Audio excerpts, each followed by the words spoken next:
हस्ते पुष्पं गृहीत्वा हरिः ओम् जज्ञेन जज्ञमय जन्तदेवास्तानि धर्मान् प्रथमान्यसण्डा देहनाकं महिमानः सजञ्जित्रपूर्वेशाद्यः शान्तिदेवाः ॐ नारायणाय विद्महे वासुदेवाय धीमहि तन्नो विष्णुः प्रचोदयात्। ॐ महालक्ष्म्यै च विद्महे विष्णुपत्न्यै च धीमहि तन्नो लक्ष्मी प्रचोदयात्। ॐ नाना सुगन्धपुष्पाणि यथा कालोद्भवानि च पुष्पाञ्जलिर्मया दत्तं गृहाण परमेश्वर। मंत्रपुष्पाञ्जलिं समर्पयामि श्रीपुराणपुरुषोत्तमाय नमः श्रीकृष्णचन्द्राय नमः। बोल दे श्री कृष्णचंद्र भगवान की जय। व्यास जी महाराज की जय। सभी भक्तों अपने अपने स्थान पर बैठ जाएं और पूज्य महाराज जी के द्वारा अमृतमय कथा का रसपान श्रवण करें। जय श्री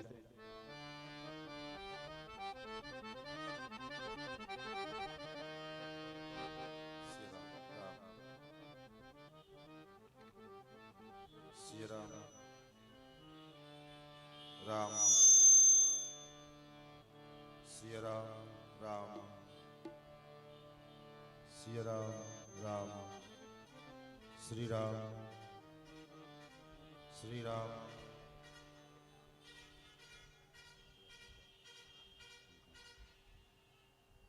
श्री सीता रामचंद्र भगवान की जय। भगवान की जय। श्री कृष्णचंद्र भगवान की जय। श्री वृंदावन बिहारी लाल की जय।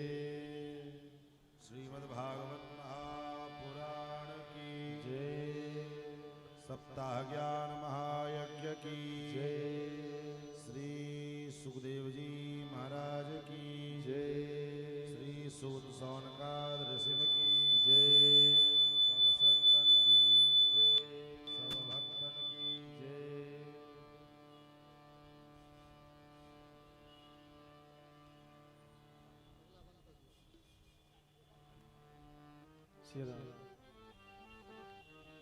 अनंत बलवंत श्री हनुमंतलाल जी महाराज की जय जय श्री राधे श्याम।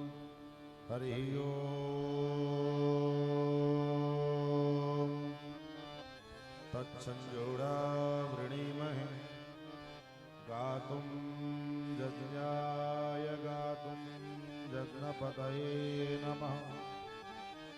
दैवी स्वस्तिरस्तु न स्वस्तिर्मानुषेभ्यः ऊर्ध्वं जिगातु भेषजं सन्नो अस्तु द्विपदे सं चतुष्पदे सदसस्पतिमद्भुतं प्रियेमिन्द्रस्य काम्यं शनिं मेधामया शिशुं मेधां मे वरुणो ददातु मेधामिन्द्रश्च वायुश्च मेधां धाता ददातु मे। ऋग्यजुस्सामरूपाय वेदाहरणकर्मणे प्रणवोद्गीतवपुषे महाश्वशिरसे नमः। ज्ञानानन्दमयं देवं निर्मलस्फटिकाकृतिम् आधारं सर्वविद्यानां हयग्रीवमुपास्महे। रामं रामानुजं सीतां भरतं भरतानुजं सुग्रीवं वायुसूनुं च प्रणमामि पुनः पुनः। लक्ष्मीनाथसमारम्भां नाथयामुनमध्यमाम् अस्मदाचार्यपर्यन्तां वन्दे गुरुपरम्पराम्। यो नित्यमच्युतपदाम्बुजयुग्मरुक्मव्यामोहतस्तदितराणि तृणाय मेने। अस्मद्गुरोर्भगवतोऽस्य दयैकसिन्धो रामानुजस्य चरणौ शरणं प्रपद्ये। श्रीमत्काश्यपगोत्रलब्धजनुसं विद्याविभूषोन्नतं सच्छास्त्रार्णवपारगामविदुषां मान्यं मनोज्ञश्रियम्। स्वाचार्ये च जगद्गुरो बुधवरे श्रीवासुदेवे रतं वन्दे वन्दे जगद्गुरुं मन्वरं श्रीराघवार्यं गुरुम्। अस्मद्गुरुभ्यो नमः अस्मत्परमगुरुभ्यो नमः अस्मत्सर्वगुरुभ्यो नमः। श्रीमते रामानुजाय नमः। श्रीराधाकान्तस्मरणं श्रीसीताकान्तस्मरणं सन्तपूर्वाचार्या सहायाः सन्तपूर्वाचार्या सहायाः। श्री सीतारामचंद्र भगवान की श्री वृंदावन बिहारी लाल की श्री कृष्णचंद्र भगवान की श्रीमद्भागवत महापुराण की श्री वेदव्यास भगवान की श्री सुखदेव जी महाराज की राजर्षि श्री परीक्षित जी महाराज की श्री सूत सौनकादि सिंह की सब संतन की सब भक्तन की जय जय श्री सीताराम जय जय श्री राधेश्याम। अनंत कोटि ब्रह्मांडाधिनायक सर्वेश्वरेश्वर भगवान नंदनंदन श्याम सुंदर श्री कृष्णचंद्र की वांग्मयी प्रतिमा श्रीमद् भागवत कथा का हम सभी लोग श्रवण लाभ प्राप्त करें। उससे पूर्व आई मिलजुल कर मस्ती के साथ अच्छन भगवान नाम संकीर्तन तत्पश्चात अपने गति मति के अनुसार भगवान के पावन मंगल में गौरव गाथा का रसास्वाद स्वागत से लाभ हम सभी लोग प्राप्त करेंगे।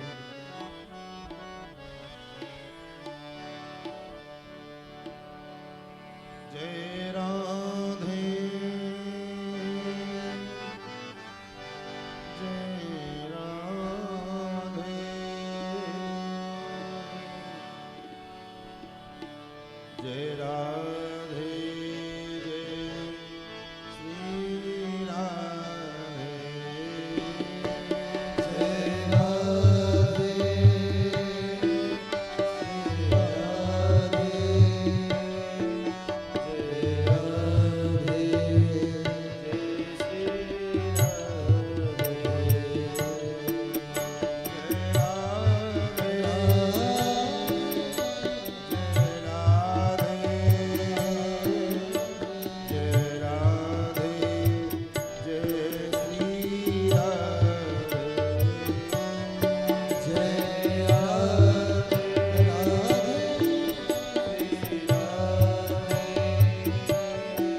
पुरुषोत्तम भगवान की श्री अयोध्यानाथ भगवान की जय जय श्री राधे श्याम। अनंत कोट ब्रह्मांडाधिनायक भक्तवांछाकल्पतरु भक्तवत्सल शरणागत वत्सल शौशल्य वात्सल्य मार्दव आर्जव आदि गुणों के सुंदर भगवान नंद नंदन श्याम सुंदर श्री कृष्णचंद्र, जिनकी महती कृपा करुणा की फलस्वरूप हम और आप भगवत कथा के सुरसिक श्रोता अनंत बलवंत श्री हनुमंत लाल जी महाराज की पावन चरण सन्निधि में बैठ करके और इस परम पवित्र मास पुरुषोत्तम मास, जिसको कहने के लिए हम लोग भले ही मलमास कहें, लेकिन इसको शास्त्रों में पुरुषोत्तम मास कहा गया। इस परम पवित्र मास पुरुषोत्तम मास है। इस मास का नाम पुरुषोत्तम मास क्यों है? क्योंकि जितने भी मास हैं सभी मास के देवता हैं, अलग अलग देवता हैं, लेकिन ये पुरुषोत्तम मास, इस मास को कोई भी देवता स्वीकार करने के लिए तैयार नहीं, विराजी नहीं। क्यों? क्योंकि ये मास 3 वर्ष में आता है। सभी देवताओं ने विचार किया, भाई कौन ये एक मास का जो है स्वामित्व प्राप्त करेंगे, और पता लगा 3 वर्ष प्रतीक्षा करनी पड़ेगी। इसलिए इस मास के देवता बनने के लिए कोई देवी जो है देवता स्वामी बनने के लिए कोई देवता तैयार नहीं। ये मास बड़ा दुखी हो गया, भाई सबका स्वामी है, मेरा कोई स्वामी बनने को तैयार नहीं, कोई देवी देवता हमारा स्वामी बनना नहीं चाहता। दुखी होकर भगवान के पास गए। भगवान ने कहा कोई बात नहीं, मेरा तो स्वभाव है, जिसका कोई नहीं उसका मैं हूँ, चलो तुम्हारा स्वामी मैं हूँ। इसलिए इस मास के स्वामी पुरुषोत्तम भगवान, और जैसे परमात्मा पुरुषोत्तम इस मास के स्वामी हैं, ऐसे ही सभी मासों में ये मास उत्तम माना जाता है। यद्यपि इस मास में विवाह, मुंडन, उपनयन इत्यादि युक्त नहीं होते हैं, लेकिन भगवान से संबंधित, भगवान आदि पुरुष पुरुषोत्तम से संबंधित जो जप, पूजा पाठ, जप, यज्ञ आदि क्रियाएं इस मास में जो की जाती है, इसका फल अनंत गुना हो जाता है। इसलिए इस कार्यक्रम को पुरुषोत्तम मास में रखा गया, और मन में बहुत दिन से इच्छा रहती थी, क्योंकि बचपन में एक बार यहाँ कथा हमने देखा था, डॉक्टर श्री विघ्नेश चंद्र झा जी और भी कई लोग कथा सुना रहे थे। अब जो भी आयोजन रहा हो पता नहीं, और हमारे परम स्नेही श्री श्री प्रसाद जी, इन्होंने आग्रह किया कि महाराज हनुमान जी की चरण में कथा सुनानी है, और भले ही हनुमान जी का प्रांगण भले छोटा हो, लेकिन हनुमान जी का हृदय अत्यंत विशाल है। हनुमान जी जैसा है विशाल हृदय संसार में किसी का नहीं। कहेंगे कैसे?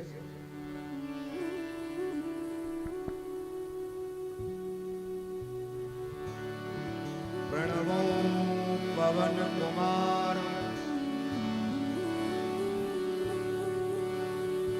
प्रणवो पवन कुमार। गोस्वामी जी ने हनुमान जी की वंदना की, तो यही वंदना करते हुए कहा, प्रणवो पवन कुमार हलवन पावक ज्ञान, जासु हृदय आगा बसहि राम सरचामर। जिनके हृदय में अत्यंत विशाल परमात्मा, जिस परमात्मा के विषय में वेदों ने कहा महतो महीयान सर्वतो ज्यायान अनोरणीयान, वो परमात्मा कैसे हैं? बोले अनोरणीयान, छोटा से छोटा, महतो महीयान, महान में कितना महान, बोले उनसे महान कोई कुछ है ही नहीं, उससे बड़ा कुछ है ही नहीं। वेद भगवान परमात्मा की स्तुति करते हुए कहते हैं सहस्र शीर्षा पुरुष सहस्राक्ष सहस्रपाद सभूमिं सर्वतस्तत्वा अततिष्ठत् सांगुलम। वो परमात्मा कैसे हैं? बोले उस परमात्मा के सहस्रों नेत्र हैं, उस परमात्मा के सहस्रों चरणारविंद हैं, पाद हैं, उस परमात्मा के सहस्रों सिर हैं, उस परमात्मा के हजारों हाथ हैं। उसी परमात्मा से संपूर्ण विश्व का, संपूर्ण सृष्टि की उत्पत्ति होती है। ब्राह्मण मुखमासीत् बाहु राजन्यः कृतः पूर्वोत्तरस्य यद्वैश्यः मध्यां शूद्रो जायत। जितने देवी देवता हैं, हम सभी देवी देवताओं की उत्पत्ति भी परमात्मा, उस परमात्मा से होती है। चंद्रमा भगवान का, उस परमात्मा का मन है। सूर्य उस परमात्मा के नेत्र हैं, वायु देवता उस परमात्मा के कान हैं, अग्नि देवता उस परमात्मा के मुखारविंद हैं, मुख हैं। ऐसे वो विशाल परमात्मा, उस विशाल परमात्मा को भी, उस महान परमात्मा को भी जो अपने हृदय में धारण कर ले, उससे बड़ा महान हृदय और किसका हो सकता। इसलिए जासु हृदय आगा बसहि राम सरचामर।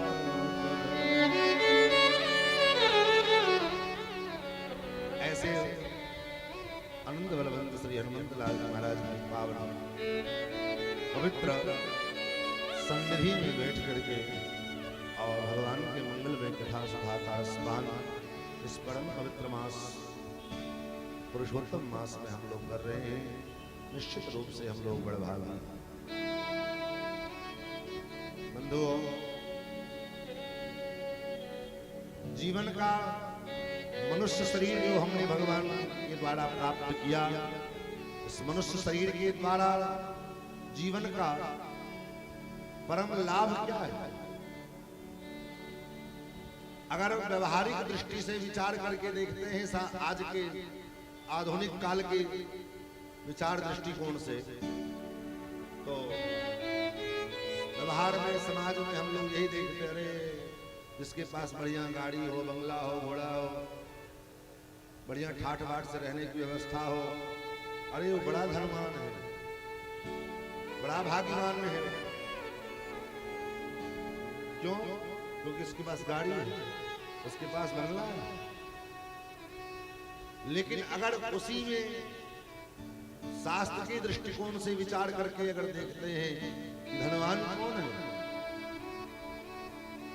किसको धनवान समझा जाए, को धन्याः, तो शास्त्र के दृष्टिकोण से अगर हम विचार करते हैं तो यही दृष्टि में आता है, ते एव धन्या यस्य जिह्वाग्रे राम नामामृतम निस्सरन्ति ते एव धन्या। जिसके जीव से निरंतर राम नाम उच्चारित होता रहता है, वही जीव धन्य है। अन्यथा श्रीमद् भागवत के महात्म्य में तो सूत जी ने कहा, धन्यास्ते कृतिनः पिबन्ति सकल भुवन मध्ये निर्धनास्तेऽपि धन्या निवसति हृदये सा श्रीहरे भक्तिरेका। सकल भुवन मध्य, एक जिला की बात नहीं, एक राज्य की बात नहीं, एक देश की बात नहीं, तब सकल भुवन मध्य ब्रह्मांड में जितने भुवन हैं 14 भुवन, उन 14 भुवन में का सबसे बड़ा अकिंचन, सबसे बड़ा गरीब व्यक्ति क्यों हो? भले ही उसके पास रहने के लिए मकान नहीं है, भले ही उसके पास खाने के लिए एक छटाक आटा नहीं है, भले ही उसके पास पहनने के लिए फटा पुराना कपड़ा भी नहीं है, लेकिन वही जीव, वही प्राणी, वही व्यक्ति, वही मानव धन्य है जो मानव अपने जीवन में भगवान की भक्ति करता है, भगवान के चरणों का आश्रय लेकर के भगवत भजन करता है, वही प्राणी धन्य है। जिसके हृदय में भगवान श्री हरि की भक्ति निवास करती है, वही प्राणी एकमात्र धन्य है। पर अन्यथा निवसत हृदय शाम श्री हरे भक्ति रेखा, और जब भगवान की भक्ति हमारे हृदय में निवास करती है, उसका परिणाम भगवान जहाँ रहते हैं, भगवान को भी भागते हुए हमारे हृदय में आकर के निवास करना पड़ता है। क्यों? क्योंकि भगवान का स्वभाव है, भगवान का सिद्धांत है। क्या? भगवान कहाँ रहेंगे? जहाँ भक्ति रहेगी। जहाँ भक्ति होगी वही भगवान रहेंगे। भक्ति क्या है? भक्ति कहाँ रहेगी? किसी होटल में, किसी सिनेमा हॉल में, या किसी मंडी में, सब्जी मंडी में भक्ति मिलती है, या किसी बाजार में मिलता होगा? नहीं। तब बोले भगवान की कथा में भक्ति मिलती है।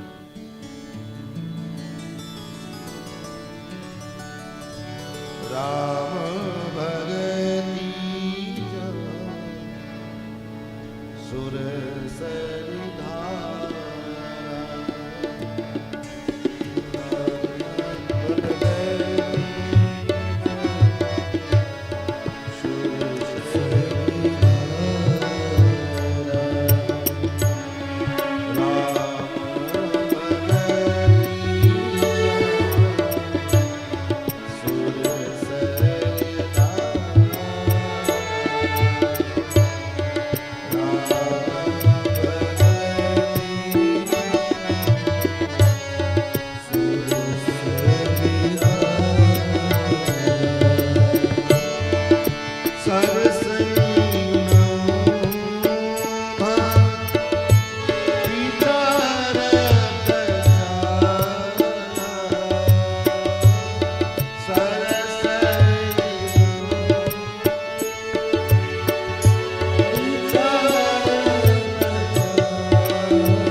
कथा रूपी प्रवाह में जब हम लगते हैं, तब जाकर के हमारे जीवन में भगवान की भक्ति का प्रादुर्भाव हो।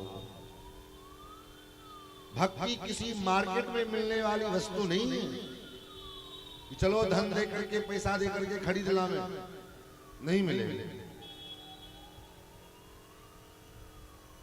न तीर्थ में जाने से भक्ति मिलेगी, न मंदिर में जाने से भक्ति मिलेगी। भक्ति कहाँ मिलेगी? भक्ति को प्राप्त करने के लिए आपको पहले सत्संग में आना है। जब तक हम सत्संग में नहीं आएंगे, आप तीर्थ में जाकर के भी तीर्थ नहीं कर पाएंगे। जीवन में जब तक हम सत्संगी नहीं बनेंगे, तब तक भले ही हम तीर्थ में चले जाएं कहने के लिए, लेकिन तीर्थ का जो लाभ है वो लाभ हमको नहीं मिल पाएगा। क्यों? तीर्थ को भी हम पर्यटन स्थल के रूप में भ्रमण करने का एक केंद्र मान करके, और चलो घूम करके चले जाते हैं, घूम करके चले आए। तीर्थ का जो स्वरूप है, तीर्थ के करने का जो विधि है, नियम है, उस नियम को बिना जाने बिना समझे हम तीर्थ में भी जा करके और तीर्थ का लाभ नहीं ले सकते हैं। तो तीर्थ का संपूर्ण रूपेण लाभ लेने के लिए जब तक हमारे जीवन में सत्संग नहीं होगा तब तक तीर्थ का वो लाभ नहीं ले सकते। मंदिर में जाने के लिए भी, मंदिर में जाकर के भी आप मंदिर में जाकर भगवान का आराधन पूजन नहीं कर पाओगे। क्यों नहीं कर पाओगे? लोगों के देखा देखी मंदिर में आज इतनी भीड़ हो रही है। आज लोगों के देखा देखी जितनी भीड़ मंदिर में हो रही है, मंदिरों में उतनी भीड़ आज से 20 साल 25 साल पहले नहीं होती। तो क्या पहले लोग भक्त नहीं होते?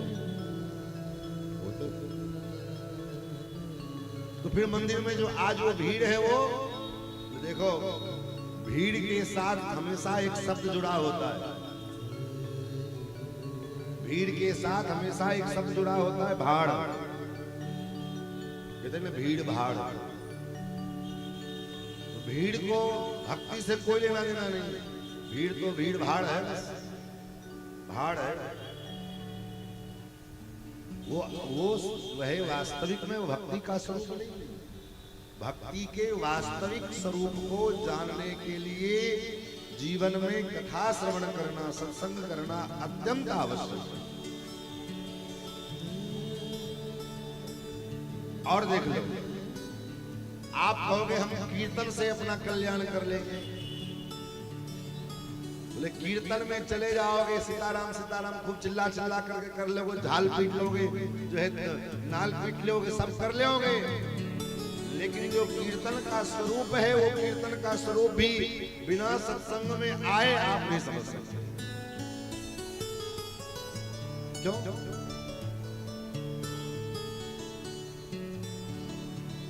बिना कीर्तन में आए, बिना सत्संग में आए कीर्तन का स्वरूप भी समझ नहीं आएगा।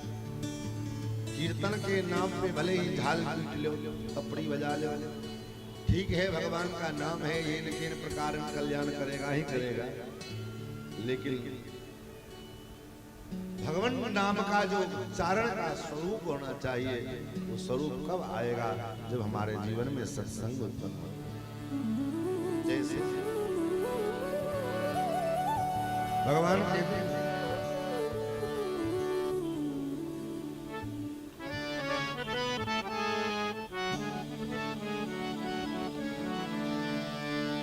मम गुण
गावत कीर्तन में जाओगे, फिल्मी तर्जों पर में भले ही आप गीत गा लो, कीर्तन के धुन गा लो, लोगों को मनोरंजन कर दो, बात अलग है।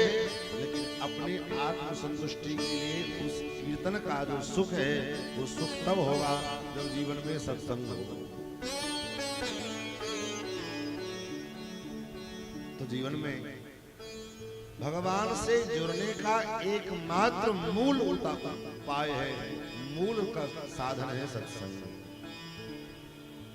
जब तक सत्संग से हम नहीं जुड़ेंगे, न हम भगवत प्राप्ति के जो और भी उपाय हैं, नाम रूप लीला धाम तीर्थ जाप तप पूजा पाठ, इन सब का कोई औचित्य नहीं बचेगा।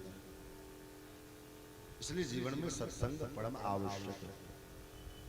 आज विडंबना ये है कि महाराज कलयुग के प्रभाव के कारण जैसे खान पान में मिलावट होता जा रहा है, ऐसे लोग भक्ति में भी मिलावट करते हैं।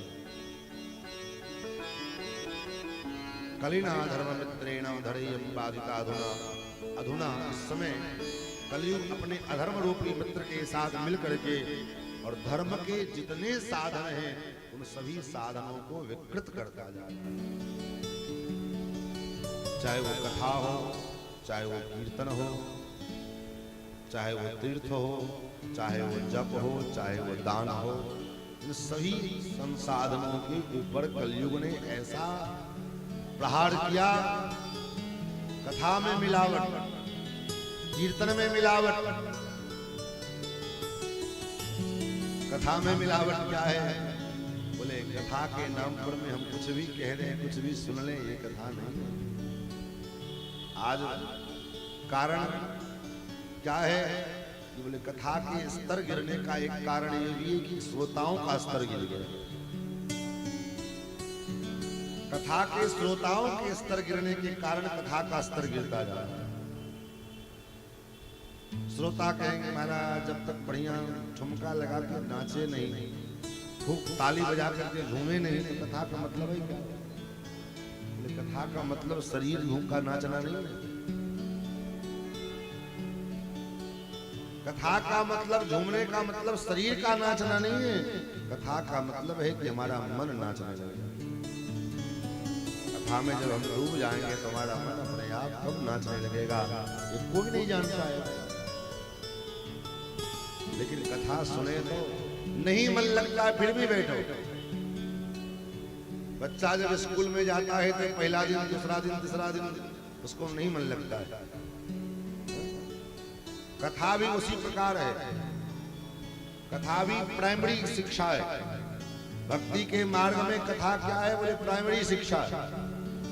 जब तक प्राइमरी शिक्षा नहीं होगी तब तक माध्यमिक और उच्च शिक्षा का परिकल्पना संभव ही नहीं है। उच्च शिक्षा और तक प्राप्ति के लिए पहले प्रारंभिक शिक्षा का स्तर बेस बढ़िया होना चाहिए। और भक्ति के मार्ग का आधार क्या है? भक्ति के मार्ग का आधार सत्संग है, कथा। हाँ ये बात सही है। एक दिन मन नहीं लगेगा, 2 दिन मन नहीं लगेगा, 3 दिन मन नहीं लगेगा, 4 दिन मन नहीं लगेगा, फिर भी जाओ। क्योंकि कथा औषधि है, दवा है। और ये दवा जल्दी से कोई व्यक्ति जल्दी पीना नहीं चाहता, लेकिन रोग को ठीक करने के लिए औषधि अत्यंत आवश्यक है। और कैसी औषधि है? बोले औषधि अमृतमय औषधि। इस औषधि के पान का कोई रिएक्शन नहीं। बाहरी दवा जो है उस दवा को पीने के बाद तो रिएक्शन का डर लगता है, उसमें सावधानी रखनी पड़ती है। दवा एक्सपायरी डेट तो नहीं है, लेकिन इस कथा रूपी औषधि का कोई एक्सपायरी डेट नहीं है। लाखों वर्षों से कथा चली आ रही है। इसका नाम ही है महापुराण, श्रीमद् भागवत महापुराण। पुराण का मतलब ही होता है क्या? पुरा अपि नवम, जो है तो अत्यंत पुराना। कितना पुराना है? जब सृष्टि का प्रारंभ हुआ तो सबसे पहले भगवान नारायण ने चतुश्लोकी भागवत के रूप में ब्रह्मा जी को ये बीज के रूप में प्रदान किया श्रीमद् भागवत।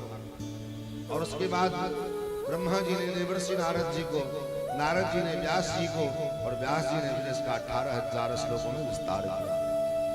इतना पुराना होते हुए भी ये अत्यंत नवीन है, नया है।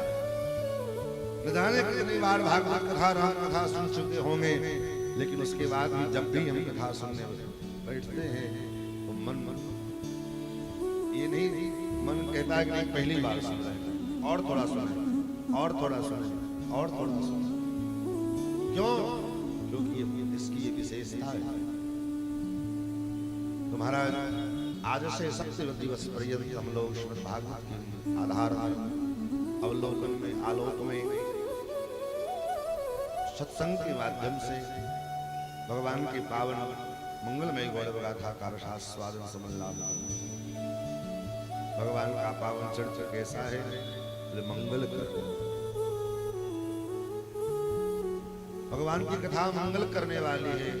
मंगल करने कलिमल हरण तुलसी कथा रघुनाथ की, गतिकूर कविता सरस की जो,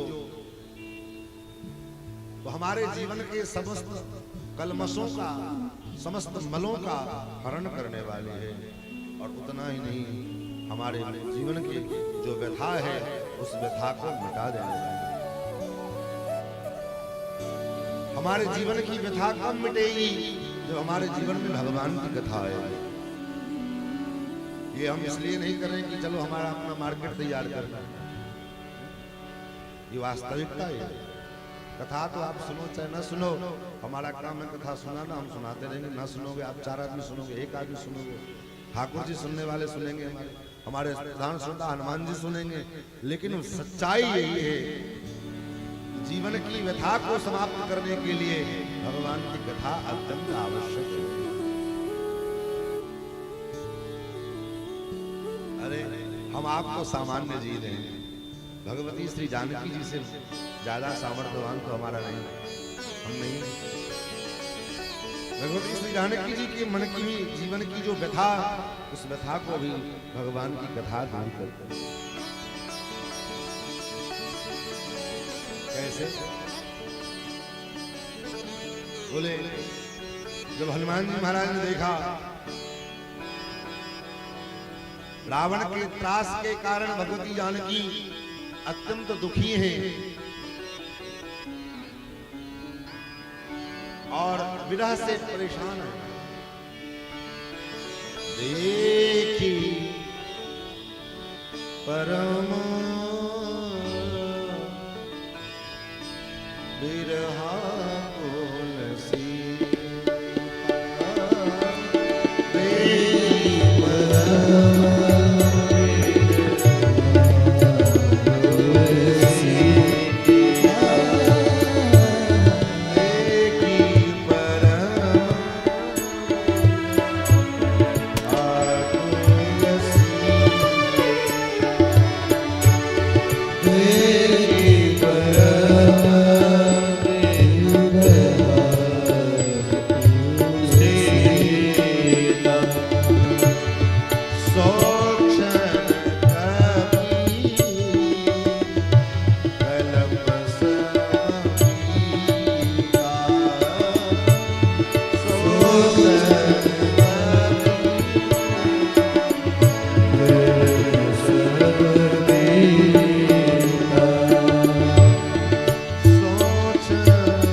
ला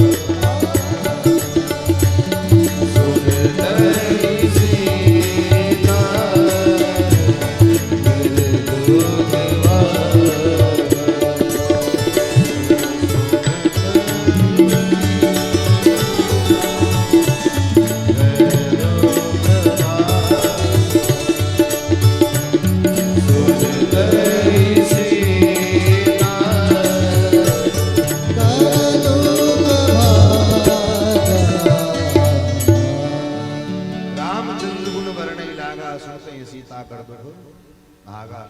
तो जीवन में देखो दो बातें हैं, या तो हमारा मन भगवान की कथा सुन ले तब हमारा कल्याण हो जाए। कल्याण के दो ही रास्ते हैं, तीसरा कोई और रास्ता नहीं। या तो हमारा मन भगवान की कथा को सुन ले अथवा हमारे मन की व्यथा को भगवान सुन ले। बस दो बात। या तो हमारी मन की व्यथा को भगवान सुन ले या भगवान की कथा को हमारा मन सुन ले। तीसरा कोई विकल्प नहीं है। महाराज और मानस ने गोस्वामी जी महाराज ने यही दो काम किया अपने जीवन में। क्या किया? बोले मानस में रामचरितमानस के द्वारा माध्यम से राम कथा अपने मन को सुनाई।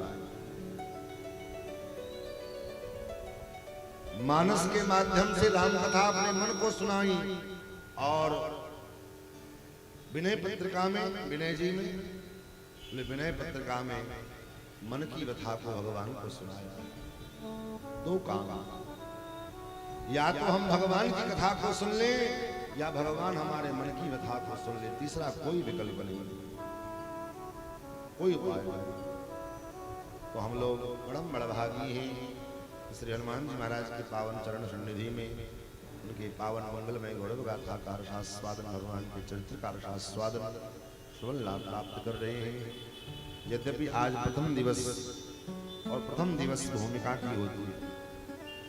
भूमिका का मतलब, बोले भूमिका का मतलब जैसे खेत में बीज बोने से पहले किसान खेत को तैयार करता है। खेत में हल चलाना, खेत को जो है बढ़िया तैयार करना, इसको कहते भूमिका। जब तक भूमिका तैयार ना हो तब तक बढ़िया फसल, बढ़िया खेती संभव नहीं। भूमिका जितनी अच्छी होती है खेती भी उतना अच्छा होता है। प्रथम दिन भूमिका का होता है, इसलिए आज यद्यपि जिस जगह पे कथा हो रही है कथा जितना लेट से शुरू उतने ठीक रहेगा, क्योंकि जितना सवेरा करेंगे कथा शुरू करने का उतना सवेरा में कथा हो नहीं सकता। क्योंकि कथा ही एक ऐसा चीज है, कथा ही एक ऐसा साधन है। कीर्तन तो हल्ला गुल्ला में भी चल जाएगा और संसाधन हल्ला गुल्ला में भी चल जाएंगे, लेकिन कथा मात्र ऐसा चीज है या साधन है जिसमें श्रोता और वक्ता दोनों को एकाग्र चित्त होकर के जब तक उसका चित्त समाहन न हो तब तक कथा न सुन सकता है, न समझ सकता है, न सुनाया जा सकता है। इसलिए यहाँ जो कथा हो रही है तो जितना विलंब से हो, 7 बजे से हो तो ठीक है रहेगा। और प्रथम दिन का ये प्रथम सत्र सर्वप्रथम श्रीमद् भागवत के महात्म्य की चर्चा की गई है, क्योंकि जब तक कोई वस्तु की महत्ता को हम नहीं जानते, कोई वस्तु कितना भी कीमती हो लेकिन वो कीमती बना रहे उसके महत्व को हम नहीं जानते, उसका स्वरूप क्या है ये हम नहीं जानते। जैसे कोहिनूर हीरा अत्यंत कीमती है, अत्यंत महत्वपूर्ण है, लेकिन उसको स्वरूप को, उसके महत्व को अगर हम न जानते हो, हमारे बगल में पड़ा रहे, हम कैसे उसको प्राप्त करेंगे? कोई महत्व नहीं। कोई IAS, कोई IPS, कोई अधिकारी, पदाधिकारी, उच्च पद पर बैठा हुआ कोई व्यक्ति जिसके बारे में हम नहीं जानते हैं कौन है, कैसा दिखता है, उसका स्वरूप क्या है, उसके विषय में हम नहीं जानते हैं, तो क्या होगा? हमारे बगल में आके बैठा रहेगा, कोई फर्क नहीं पड़ने वाला। लेकिन कोई बता दे कि ये फलाने अधिकारी जी हैं, तुरंत महाराज राम राम दंडवत प्रणाम सब कैसे हैं, हाल चाल सब। उसी प्रकार जब तक हम किसी वस्तु की महत्वता को, इंपोर्टेंसी को नहीं जानते, महत्व को नहीं समझते, तब तक उसका ठीक ठीक ज्ञान संभव नहीं, उसकी प्राप्ति की लालसा संभव नहीं। इसलिए श्रीमद् भागवत के महात्म का निरूपण किया गया है। पद्म पुराण के माध्यम से 6 अध्याय में भागवत जी के महात्म की चर्चा की। पद्म पुराण में भागवत जी के महात्म का वर्णन किया। अब प्रश्न उठता है कि हम लोग यही सुनते चले आ रहे हैं कि भागवत तो वेद व्यास जी की अंतिम रचना है, अंतिम कृति। तो फिर भागवत का महात्म पद्म पुराण में कैसे आ गया? इसका उत्तर देते हुए आचार्य लोग कहते हैं कि देखो, पुराण विद्या सनातनी हो। ये ऐसा नहीं कि भागवत महर्षि वेदव्यास जी ने लिखा तभी भागवत था, उससे पहले भागवत नहीं। भागवत उससे पहले भी। बस ये है, उससे पहले भागवत के स्वरूप को उतना विस्तार से हम जानते नहीं। जैसे अभी देख लीजिए, कलयुग के 10,000 वर्ष जब शेष बचेंगे तब भगवान का कल्कि अवतार होगा। अभी कल्कि अवतार हुआ नहीं, लेकिन जगह जगह कल्कि भगवान की तस्वीर, फोटो दिखाई पड़ते हैं, चित्रपट दिखाई देते हैं। भाई जब भगवान का अवतार हुआ ही नहीं, उनकी तस्वीर कैसे आ गई? बोले देखो, भगवान के जो 24 अवतार हैं ये सनातनी अवतार है। ये जो है हर युग में होते हैं, और वर्तमान जो कलयुग है ये कोई पहली बार ये कलयुग हुआ है ऐसा नहीं। इस कल्प का ये 28वां कलयुग है। वैवस्वत मनवंतर का 28वां कलयुग। इससे पहले 27 बार कलयुग बीत चुका है। 27 बार द्वापर बीत, 28 बार द्वापर बीत चुके हैं, त्रेता बीत चुके हैं, सतयुग बीत चुके हैं। ये 28वां कलयुग इस समय चल रहा है। तो उसी प्रकार भगवान का अवतार प्रत्येक युगों में होता है, और भगवान जो लीला करते हैं वो लीला प्रत्येक युगों में गाया जाता है। तो भागवत के पद्म पुराणों महात्मा की चर्चा सुनाते हुए सूत जी ने सबसे पहले भगवान का वंदन किया। सच्चिदानंद रूपाय विश्वोत्पत्त्यादि हेतवे तापत्रय विनाशाय श्री कृष्णाय वयं नमः। भगवान का स्वरूप कैसा है? भगवान का स्वरूप सच्चिदानंदमय है। सच्चिदानंद क्या होता है? सत्य माने पड़ सत्य, सत्य जो कहते हैं सत्य बोलना, वही भगवान का स्वरूप है। इसलिए कहा जाता है मिथ्या मत बोलो, असत्य मत बोलो, सत्य बोलो। क्यों? अगर सत्य नहीं बोलोगे तो भगवान के स्वरूप में विकृति आएगी, क्योंकि भगवान के स्वरूप वही सत्य, सत्य भगवान का स्वरूप है।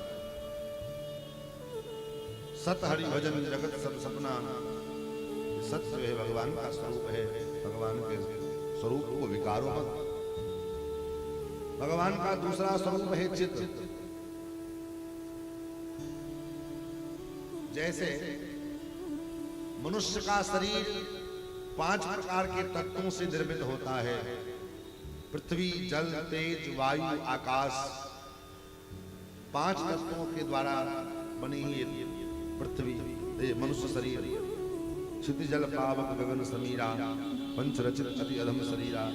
लेकिन भगवान का जो श्री विग्रह है वो 3 तत्वों का बना हुआ है। कौन कौन? सत, चिद और आनंद। तो सत्स्वरूप भगवान का पहला स्वरूप सत्स्वरूप, दूसरा स्वरूप चिद स्वरूप। चिद माने प्रकाश, चिद माने प्रकाश। आंख बंद करने के बाद भी अथवा आंख से अंधा व्यक्ति, जो आंख से अंधा है लेकिन वह भी जगत में व्यवहार करता है, वो भी जगत में घूमता है, चलता है, लिखता है, बोलता है, कैसे करता है? उसके तो आंख नहीं है, फिर वो कैसे कर लेता है? तो उसके आंख नहीं है तो कैसे किया उसने? बोले ऊपर के आंख समाप्त हो गए, लेकिन भीतर जो प्रकाश स्वरूप परमात्मा उसके हृदय में विद्यमान है, जब तक वो प्रकाश स्वरूप परमात्मा उसके हृदय में विद्यमान है तब तक उसका व्यवहार चलता रहता है। लेकिन जिस दिन वो प्रकाश स्वरूप परमात्मा हृदय से निकल गए, शरीर से बाहर निकल गए, तो आंख रहते हुए भी हम देख नहीं पाते। शरीर प्राण निकल गया तो प्राण निकल गया तो आंख थोड़ी फूट गई है, आंख तो है, लेकिन फिर भी वो देख नहीं सकता। क्यों नहीं देख सकता? बोले इसलिए नहीं देख सकता क्योंकि उसके हृदय से प्रकाश का स्वरूप जो परमात्मा, प्रकाश सिंधु जो परमात्मा, वो बाहर निकल गए। महाराज, भगवान का तीसरा स्वरूप है आनंद। भगवान का तीसरा स्वरूप क्या है? आनंद। वो आनंद कंद परमात्मा, आनंद सिंधु परमात्मा हमारे हृदय में विद्यमान है। इसलिए किसी को खाने में आनंद, किसी को सोने में आनंद, किसी को घूमने में आनंद, किसी को बैठने में आनंद, किसी को बढ़िया कपड़ा पहनने में आनंद। लेकिन हम पूछना चाहते हैं, किसी मुर्दे को पूछो, तुमको काहे में आनंद आ रहा है? खाने में आ रहा है, सोने में आ रहा है, घूमने में आ रहा है? मुर्दे को काहे का आनंद आएगा? मुर्दा तो मुर्दा। क्यों? बोले मुर्दा हो वो आनंद नहीं आ सकता। क्यों नहीं आनंद आ सकता? क्योंकि उसके अंदर से आनंद स्वरूप जो परमात्मा थे वो बाहर निकल गए। आनंद बाहर से नहीं आया, आनंद सिंधु परमात्मा हमारे हृदय में विद्यमान है, इसलिए हमको आनंद की अनुभूति होती है। आनंद न कहीं आया न कहीं गया। आनंद आने जाने की चीज नहीं है। आनंद तो जिस दिन चला जाएगा फिर वो चला जाएगा, लौट के आने वाला नहीं। तो महाराज, भगवान के तीन तत्व से बना शरीर, सत, चित और आनंद भगवान का स्वरूप है। भगवान बड़े सुंदर दिखते हैं, अच्छी बात है, लेकिन भगवान करते क्या है? कोई आदमी बड़ा सुंदर हो, बड़ा बेटे दिखने में अच्छा लगे, रूप रंग अच्छा हो, सब कुछ अच्छा हो, लेकिन काम उसका बड़ा विचित्र हो, तो क्या मतलब उसके अच्छा होने का? क्या मतलब उसका सुंदर होने का?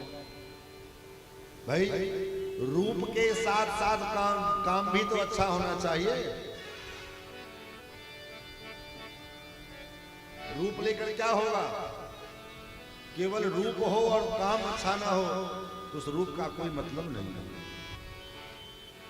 सुखदेव जी महाराज कहते हैं, भगवान के रूप को सुन करके, रूप के बारे में जान करके मैं भगा भगा आया। कैसा रूप है भगवान का? अहो वकीयम स्तन काल कूटम बड़ा पीड़म नटवर वपुः कर्णयो कर्णिकारम विभ्रतवासः कनकसंवैजयन्तीं च मालां रन्ध्रान् वेणोरधर सुधया पूरयन् गोपवृन्दै वृंदारण्यम सपदरमणम प्राविशत गीत कीर्ति। महाराज, मोर के पंख भगवान मस्तक पर धारण किए हुए, बड़ा पीड़म नटवर वपुः।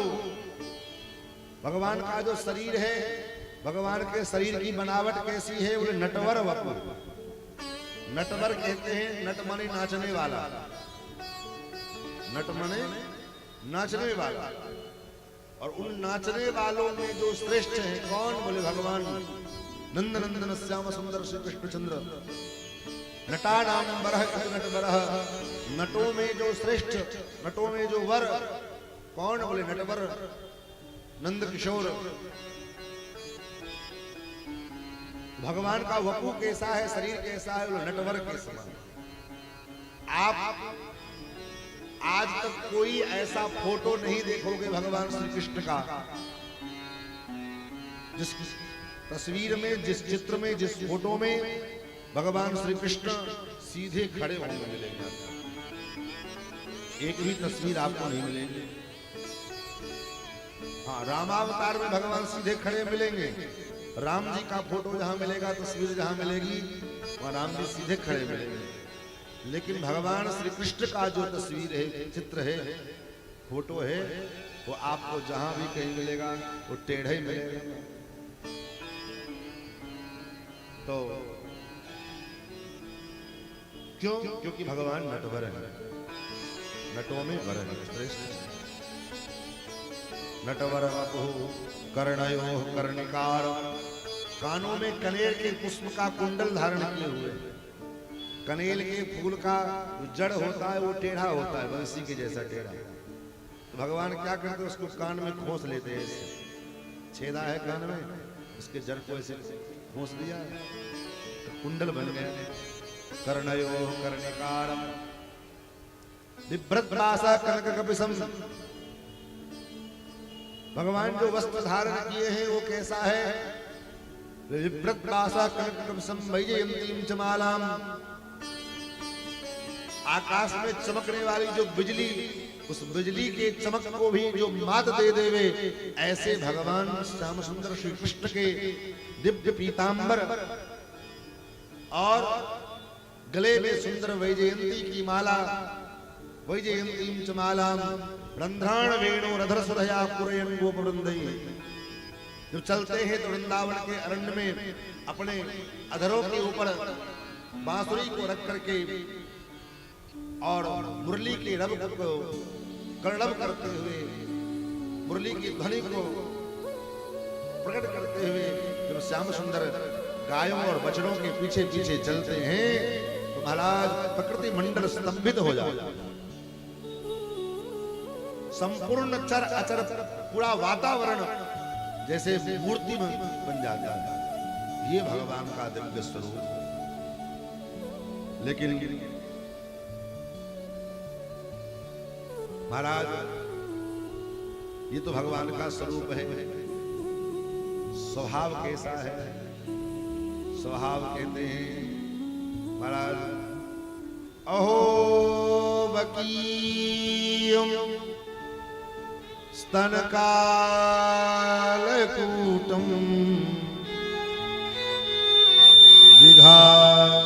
जिघासयापाय यदप्यसाधि लेभे गतिं धात्रचितां ततोऽन्यं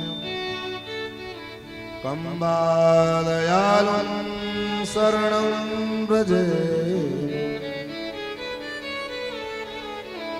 महाराज, अहो बकीयम, बकी पूतना राक्षसी भगवान को विष देकर के मारने के लिए आया। हमको आपको कोई एक थप्पड़ मार दे या एक गाली दे दे भाई, तो महाराज अगर हमारे बस में हो तो उसके प्राण ले ले। आज तो छोटी छोटी बातों पर लोग एक दूसरे को मर्डर कर देते हैं। बात कुछ नहीं है और ईगो हर्ट हो गए, स्वाभिमान टकराया, मार ऐसी मार हुई कि मारते मारते मार डालेगा स्वाभिमान के कारण। लेकिन आप विचार करो, अहो बकीयम स्तनकालकूटम जिघांसयापाय यदप्यसाधि। असाध्वी वो पूतना अपने स्तन में भयंकर कालकूट विष लगा करके नंदनंदन श्याम सुंदर श्री कृष्ण को मारने के लिए। लेकिन भगवान ने क्या किया? भगवान ने उस पूतना को धात्रोचित गति प्रदान की, जो गति एक मां को मिलनी चाहिए।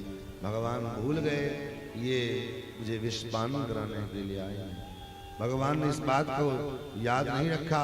भगवान ने तो ये याद रखा ये दूध पिला रही है और दूध पिलाने का काम तो माँ का होता है।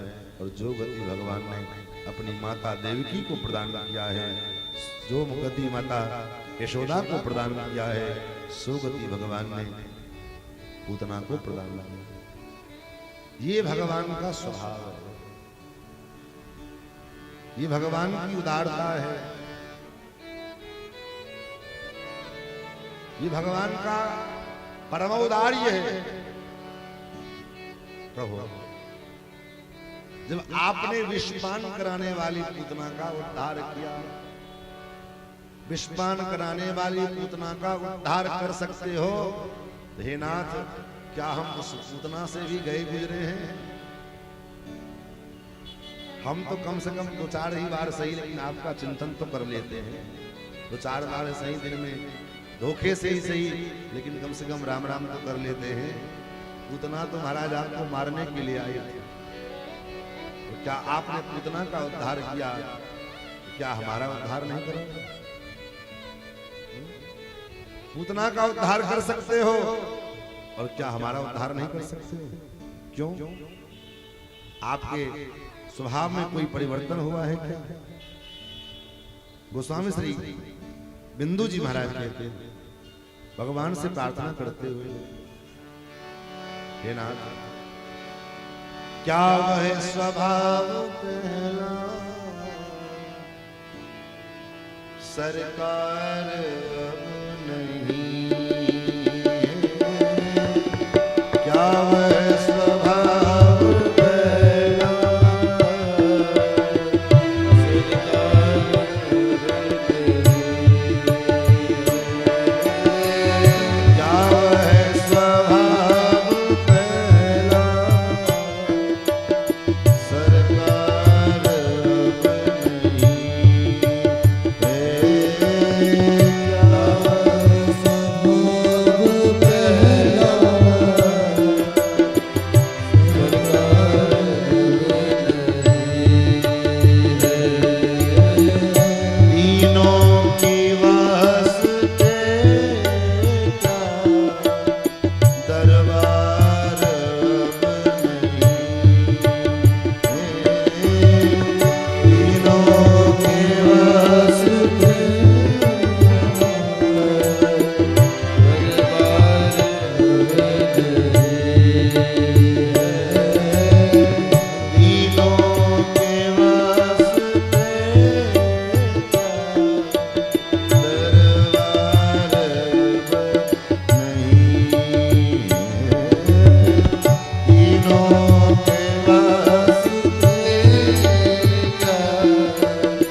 दीनता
के कारण सुदामा जैसा वीरहीन और वो भी आपको प्राप्त हुआ। क्या आपकी उदारता में कोई कमी रह गई, कुछ कमी आया है? जिससे की सुदामा त्रैलोक पा गया था,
अधीर होकर के आप द्रौपदी की लाज बचाने के लिए द्वारकापुरी से दौड़ पड़े। दौड़े थे द्वारिका से जिस पर अधीर होकर, दौड़े थे द्वारिका से जिस पर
जिसने पूतना जैसी राक्षसी का वध किया, जिसने पूतना जैसे पापनी का भी उद्धार किया, और तो और जब गृद्धराज जटायु जी का भगवान ने अंतिम संस्कार किए और गिरधराज दिव्य रूप धारण करके भगवान के धाम को जाने लगे, तो भगवान ने गिरधराज जटायु जी से कहा, जटायु जी, सीता हरण का यह संवाद आप पिताजी को मत बताना। इसका मतलब महाराज दशरथ जहां गए वहीं पर में गिरधराज जटायु जी भी जा रहे हैं,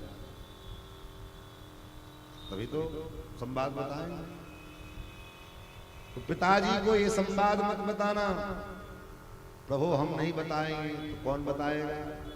भगवान रोष में आ गए और रोष में आकर के भगवान कहते, जो मैं राम, अगर मैं राम हूं तो पूरे कुल खानदान के सहित रावण जाकर के सीता हरण का ये संवाद पिताजी को सुनाएगा। तो आप सोचो, जहां पर में गिरधराज दशरथ जी गए उसी जगह पे गिरधराज जटायु गए और उसी जगह पर रावण को भी जाना। तो ये भगवान की कृपा, भगवान की भक्त वत्सलता नहीं तो क्या। इसलिए तो भक्तों ने कहा, रीझे तो खीझे तो मुक्ति दई, रीझे दिन है लंक। रावण पर में रीझ गए, रावण पर खींच गए तो मुक्ति दे दी, और विभीषण जी पर रीझ गए तो लंका का राजा बना दिया। खींचे तो मुक्ति दई, रीझे दिन है लंक। अंधाधुंध दरबार है, रहो रे जीवन संग। ये दरबार बड़ा अंधाधुंध है, इसलिए निशंक होकर के, कोई निश्चिंत, कोई टेंशन नहीं, कोई जो है किचकिचबाजी नहीं, बिल्कुल इनके भरोसे निश्चिंत होकर के सो जाओ, कुछ करने की जरूरत नहीं है। महाराज तो भगवान का ये स्वभाव है। क्या स्वभाव है? तापत्रय विनाशाय श्री कृष्णाय वयम नमः। तीनों प्रकार के जीव के जो ताप हैं, दैहिक, दैविक, भौतिक, ये तीनों प्रकार के ताप का प्रशमन करने वाले ठाकुर। दूसरे श्लोक में सूत जी ने अपने पूज्य गुरुदेव भगवान की वंदना की। यम प्रजन्तमनुपेतमपेत कृत्यम, द्वयपायनो विरह कातर आजुहाव।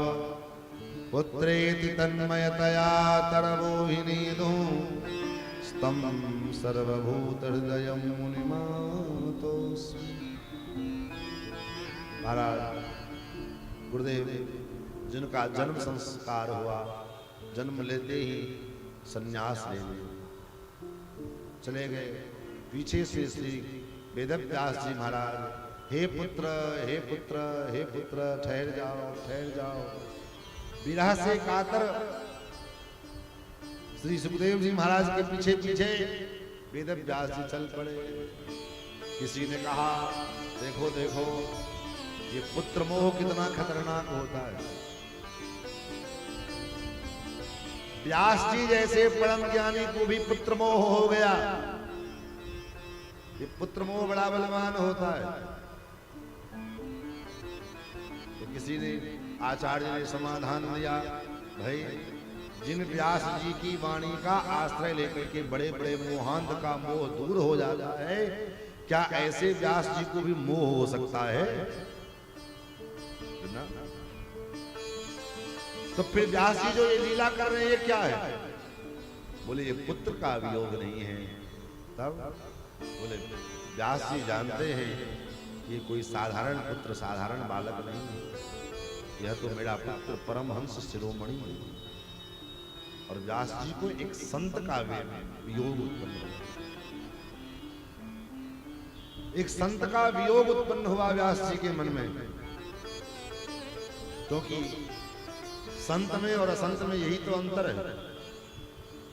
संत में और असंत में क्या अंतर है? क्या संत जटा वाले होते हैं और सज्जन जो है बंदूक भाला लेकर के चलते हुए, यही अंतर है? नहीं, संत में और असंत में यही अंतर गोस्वामी जी ने बताया। क्या? संत में, संत के आगमन से सुख मिलता है, संत के आगमन से सुख मिलता है और दुरागमन से दुख मिलता है।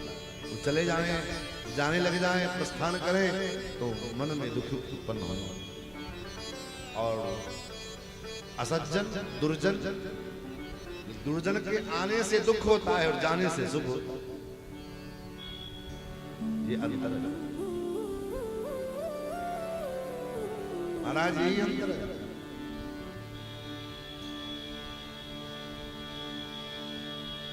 मिलत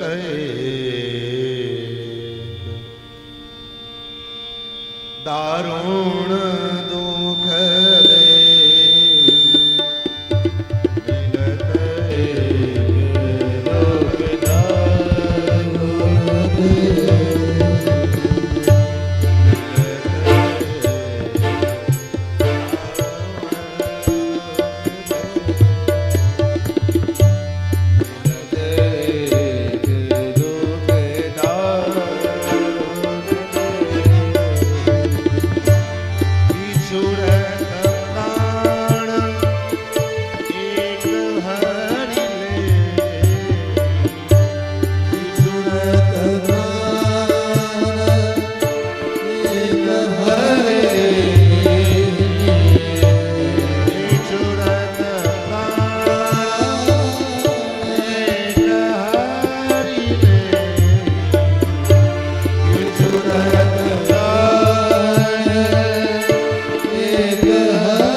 बिछुड़ते एक प्राण हर। यही संत और संत का अंतर है। एक मिलता है, असज्जन व्यक्ति जीवन में आ जाए, लगता है कहां से आफत आ गई, कब जाएगा, कब ये मुसीबत टले, कब ये बला चले हमारे सामने। ये असज्जन का लक्षण है। और संत बोले, संत अगर हमारे जीवन में आते हैं तो आनंद की वृद्धि करते हैं, और जब जाने लगते हैं तो हमारा प्राण ले करते हैं। तो एक संत का वियोग व्यास जी को उत्पन्न हुआ। ऐसे श्री सुखदेव जी महाराज के चरणों में प्रणाम किया। आगे उसके बाद सौनकादि ऋषियों ने प्रश्न किया। 88,000 सौनकादिक ऋषिगण श्री सूत जी महाराज से कथा सुन रहे हैं। महाराज नैमिषारण्य में गोमती नदी के किनारे ये उपाख्यान की कथा चल रही है। और महाराज सूत जी ने इन 88,000 सौनकादि ऋषियों को उत्तर देते उसी में कहा, हे सूत जी, आपका ज्ञान करोड़ों करोड़ों सूर्य के समान प्रकाशमान है। अज्ञानाद्वंद विध्वंस कोटि सूर्य समप्रभा सूताख्यायि तथा सारम मम कर्ण रसायन। मेरे कान के लिए जो रसायन के समान हो, ऐसी कथा आप मुझे सुनाओ। कथा का मतलब क्या होता है?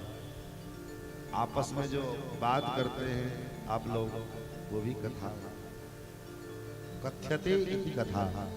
कुछ कहा जाए तो सब कथा है, लेकिन उस कथा से हमारा कल्याण हो जाएगा संभव नहीं है। कल्याण किससे होगा? बोले सास बहू के किस्सा सुनाने से, ननद हो जाएगी चुटकुले सुनाने से, कि पड़ोस में क्या हो रहा है उसका वर्णन करने से हमारा कल्याण होगा नहीं। कथा तो कल्याण हमारा होगा भगवान के जो रसमयी गुणानुवाद है। मैं जानता हूं कि थोड़ी कठिनाई आप लोगों को होगी कथा में मन लगाने में, क्योंकि कथा का अभ्यास नहीं है। श्री प्रसाद जी कह रहे थे कि महाराज कई वर्षों बाद ये कथा होगी गांव में। तो कथा को बहुत काल कीजिए सत्संगा, बहुत काल सत्संग करेंगे तब जाकर के जो है कुछ कुछ समझ में आए। गोस्वामी जी ने लिखा ना, मैं पुनि निज गुरु सन सुनी कथा सुकर खेत, समझी नहीं तस्य बालपन तब पुनि रहो अचेत। तदपि कही गुरु 12 बार गुरु जी ने जब सुनाया तब समझ परी कछु मति अनुसारा। बार जब कथा सुनोगे, बार जब गुणानुवादों को सुनोगे, तब जाकर के कुछ 7 दिन में समझ में आएगा। और पता लगा यहाँ मन नहीं लग रहा है तो यहूं मैं अपना प्रपंच पुराण जोड़े हुए हैं, तब कहां से काम, अब खाक मन लगेगा। मन को लगाने का प्रयास कीजिए तो मन लगेगा, नहीं मन लगाने का प्रयास करेंगे तो मन नहीं लगेगा।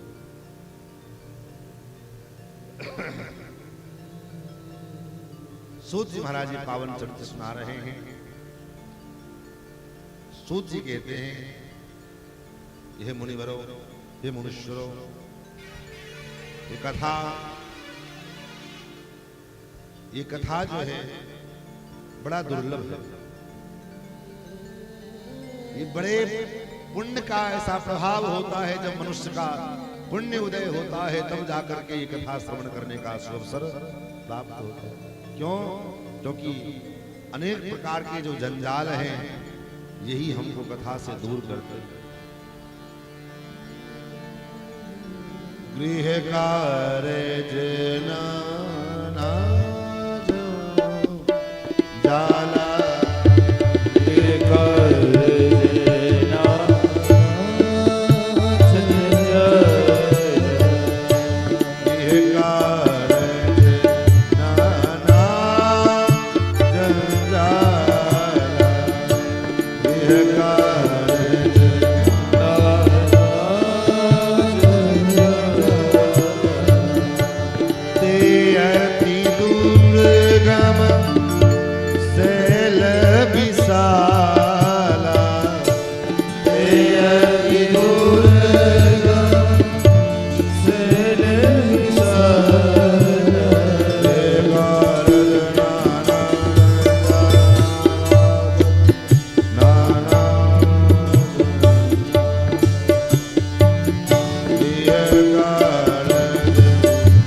जाला पड़े हुए हैं। महाराज भगवान की कथा में जाने का मन नहीं होता है, और चले भी जाएं तो आने के बाद भी वो जंजाल हमारा पीछा नहीं छोड़ते। इसलिए हे मुनिवरों, अगर हमारे जीवन में कथा उपस्थित हुई है तो ये भगवान की अहेतु की कृपा का परिणाम। यही सर आवत अति कठिन आई, राम कृपा बिनु आई न जाए। इस कथा रूपी सरोवर में वही डुबकी लगा पाता है, वही उस कथा रूपी सरोवर का आनंद ले पाता है जो जिसके ऊपर भगवान की बड़ी कृपा हो। जन्मांतरे भवेत् पुण्यम तदा भागवतम लभे। जब जन्म जन्मांतर का पुण्य उदय होता है तब जाकर के भागवत कथा सुनने का अवसर प्राप्त होता है। और इस परम पवित्र वेला में, इस परम पवित्र मास पुरुषोत्तम मास में, और वो भी हनुमान जी महाराज के चरण सन्निधि में, बड़ा अनुपम संयोग है। कथा कहीं भी सुनो आनंद देगा, लेकिन किसी देवालय में, किसी मंदिर में जो कथा सुनी जाए वहां का जो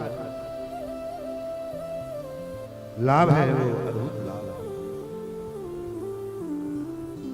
सौनकादि ऋषियों ने पूछा ये सप्ताह की विधि कैसे प्रारंभ हुई? ये 7 दिन कथा में कथा सुनने का जो विधान है ये कैसे शुरू हुआ, कब से शुरू हुआ? सूत जी कहते हैं नारद और सनकादिकों के द्वारा। नारद जी तो एक घड़ी से ज्यादा कहीं ठहरते नहीं। एक गाय के दोहन में जितना समय लगता है उससे अधिक समय नारद जी को कहीं ठहरते नहीं, क्योंकि उनको श्राप लगा हुआ है। तो फिर कैसे नारद जी ने कथा सुनी। और सनकादिक तो महाराज ब्रह्मज्ञानी महात्मा हैं, उन्होंने कैसे कथा करवाया। तो सूत जी कहते हैं एक बार देवर्षि नारद इस धरती पर पृथ्वी लोक पर में भ्रमण करने के लिए आया। घूमते घूमते पृथ्वी लोकों का भ्रमण किया, संपूर्ण पृथ्वी में भ्रमण किए। और महाराज अहम तो पृथ्वी यातो ज्ञात्वा सर्वोत्तमामिति पुष्करम च प्रयागम च काशीम गोदावरीं तथा हरिक्षेत्रम कुरुक्षेत्रम श्रीरंगम सेतुबंधनम। पृथ्वी के जितने तीर्थ हैं इन सारे तीर्थों पर नारद जी भ्रमण किए, भ्रममाण इतस्ततः। लेकिन उन तीर्थों में जाने के बाद भी नारद जी को शांति नहीं मिली। क्यों? हम लोग भी तीर्थ में जाते हैं और तीर्थ में जाने के बाद भी जैसी रहनी, जैसी करनी, जैसी धरनी घर पे होता है, वही आचरण, वही व्यवस्था हम तीर्थ में जाकर के भी कर रहे हैं। वही टके से भाजी, टके से खाजा। तीर्थ में भी गए तो वहां भी सोरे उठे, झाड़ू पोछा बर्तन किया, बर्तन धुले, भोजन बनाया, खाया, सोए, बस इतने करके। क्यों? मैंने पहले कहा ना, जीवन में जब सत्संग का अभाव रहेगा तो तीर्थ में भी जाकर के आप तीर्थ का लाभ नहीं ले पाएंगे। अगर केवल तीर्थ में रहने मात्र से अगर कल्याण हो जाता, हाँ है, ऐसी बात नहीं, तीर्थ की महिमा है। अयोध्या, मथुरा, माया, काशी, कांची, अवंतिका, पुरी, द्वारावती चैव सप्तैता मोक्षदायिका। ये 7 जो मोक्षदायिनी पुरियां हैं, इसमें बिना किसी प्रयास के जीव का कल्याण होना समझे तय माना जाता है। कुछ करने की जरूरत नहीं है। अयोध्या में जाकर के केवल बैठ जाए, वहां शरीर छूट जाएगा, मुक्ति मिल जाएगा। लेकिन विडंबना ये है कि तीर्थ में जाने के बाद भी हमारी दिनचर्या में किसी प्रकार का कोई परिवर्तन अगर नहीं हुआ तो क्या मतलब हुआ? घर पे 2 बार खाते थे, तीर्थ में 4 बार खा रहे हैं। क्यों? बोले फ्री का अन्न मिल रहा है, सरकार कोटा में वहां दे ही रही है, और नहीं तो भंडारा तो चल ही रहा है। क्या मतलब? यहाँ घर का काम ज्यादा तो कम सोते थे, यहाँ जा तीर्थ में जाने के बाद कोई काम न धंधा, 1.5 सेकंड तो अपने पेट बराबर का भोजन बनाना, खाना है, खाए और सो। तीर्थ का मतलब साधना स्थली, जिस जगह पर में जाकर के हम साधना कर सके, और वहां भी जाकर के हमारे मन में साधना की भावना ना आकर के वहां भी जाकर के मार्केटिंग की भावना आ जाएगी कि अब मेला खत्म हो रहा है, अब कुंभ खत्म हो रहा है, चलो मार्केट से बढ़िया बढ़िया कुछ सामान खरीद ले घर ले जाने के लिए। करछुल, पलटा, कढ़ाई, कंबल, चादर सस्ता मिल रहा है, चलो खरीद लेते। उसका लाभ नहीं है। नारद जी कहते तीर्थ का भी जो स्वरूप था वो बिगड़ गया। तीर्थ का जो स्वरूप था वो बिगड़ गया। कहीं भी तीर्थों में जाकर शांति नहीं मिली। एवमादिषु तीर्थेषु भ्रममाणतस्ततः। घूमते घूमते मैं वृंदावन पहुंचा। यमुना के किनारे वृंदावन में मैंने देखा क्या देखा? यमुना के किनारे एक स्त्री, उसके गोद में दो बूढ़े पड़े हुए हैं मूर्छित अवस्था में, और बेचारी रो रही थी। जब वो रो रही थी तो मैंने सोचा संसार है, रोना धोना संसार में चलता रहता है, बाबा जी को रोना धोना से क्या काम। मैं आगे बढ़ने लगा, तब तक उस देवी ने आवाज लगाई, भो भो साधो क्षणम तिष्ठ मच्चिंतामपि नाशय। हे साधो क्षणम तिष्ठ, क्षण भर के लिए ठहर जाओ, मेरी चिंता का नाश करो। देवी, मैं नजदीक गया, पूछा देवी आप कौन हो? कासित्वं कामिमोचे मां नार्यः का पद्मलोचना वद देवी सविस्तारं स्वस्य दुःखस्य कारणम्। हे देवी, आप कौन हो और आपके दुख का कारण क्या है? आपके गोदी में ये जो दो बूढ़े पड़े हैं, ये कौन है? सारी बात मैंने जब पूछा, उस देवी ने हाथ जोड़ करके कहा, हे मुनिवर, हे महात्मन, अहम भक्तिरिति ख्याता इमो मे तनयो मतो। मैं भक्ति महारानी हूं। अहम भक्तिरिति ख्याता, और ये मेरे जो गोद में दो बूढ़े पड़े हैं, ये कौन है? ये मेरे पुत्र हैं ज्ञान और वैराग्य। मैं आश्चर्य में पड़ा, माँ जवान है और बेटा बूढ़ा है। माँ बूढ़ी हो, बेटा जवान हो, ये तो चलता है, लेकिन माँ जवान है, बेटा बूढ़े हो, ऐसा कैसे? फिर तो उसने कहा, उत्पन्ना द्राविड़े साहम वृद्धिम कर्नाटके गता। उत्पन्न तो मैं द्रविड़ देश कर्नाटक में हुई, दक्षिण भारत में हुई। वृद्धम कर्नाटके गता, कर्नाटक में मैं जवान हूं। क्वचिन क्वचिन महाराष्ट्रे, महाराष्ट्र में आकर के मेरा कुछ कुछ प्रचार प्रसार हुआ, लेकिन गुर्जरी जीर्णतां गतः, गुजरात में आकर मैं बूढ़ी हो गई। क्यों? क्योंकि गुजरात में भक्ति की स्थिति बड़ी विचित्र थी। वहां पे लोग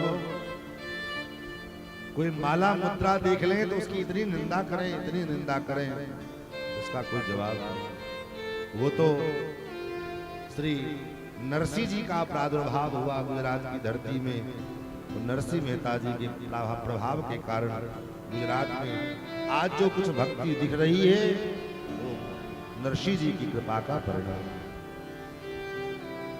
इसलिए भक्तमाल में भक्तों की गाथा को गाते हुए श्री नाभादास जी ने जब नरसिंह मेहता जी का चरित्र गाया, यही कहा, जगत विदित नरसी भगत जिन गुज्जर घर पावन करी। जगत विदित नरसिंह भगत, नरसिंह मेहता जिन्होंने गुजरात जैसी धरती को पावन कर दिया।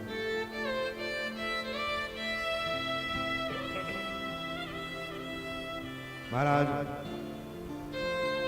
वहां से घूमते घूमते मैं वृंदावन में आए, और वृंदावन में आकर के वृंदावन के संयोग से मैं तो जवान हो गई, लेकिन मेरे पुत्र ज्ञान और वैराग्य ये दोनों आज भी बूढ़े पड़े हुए।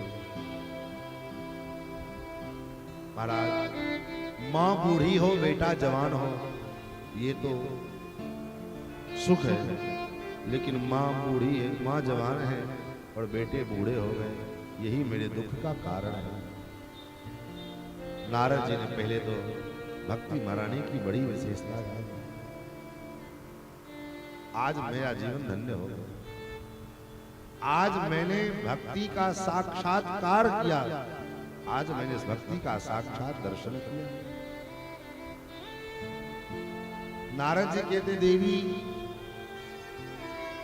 ये युग प्रभाव है, युग धर्म है। अयम तो युग धर्मो ही वर्तते कस्य दूषणम। ये युग धर्म के कारण ऐसा हुआ।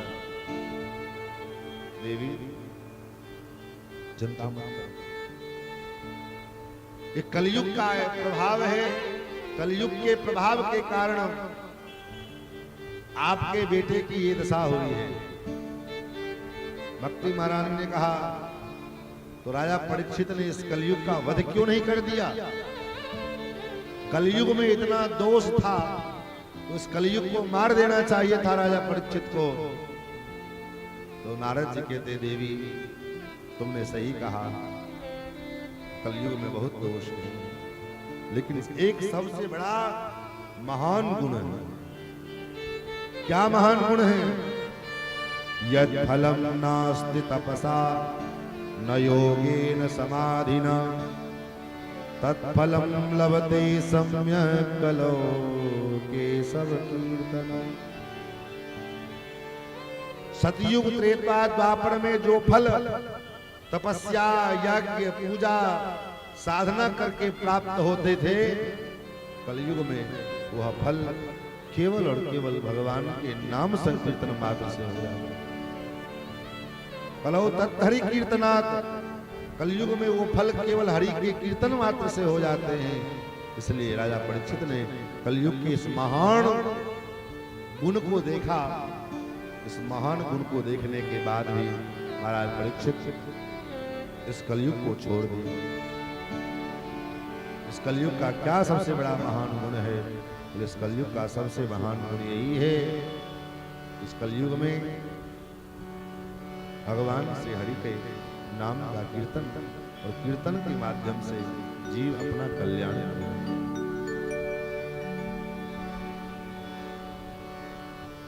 हरे राम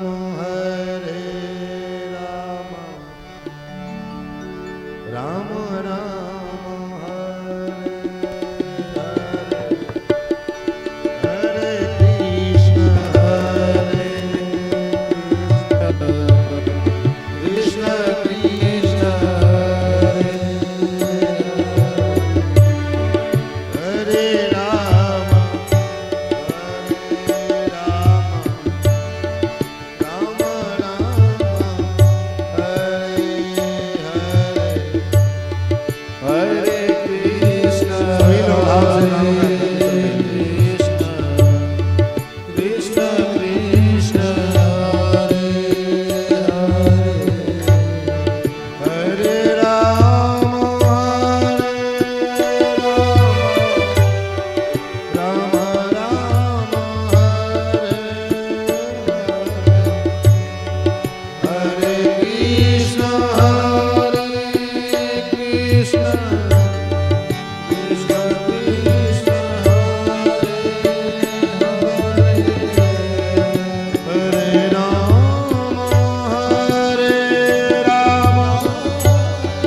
राम राम हरे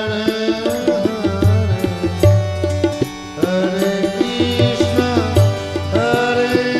कृष्ण कृष्ण कृष्ण हरे राम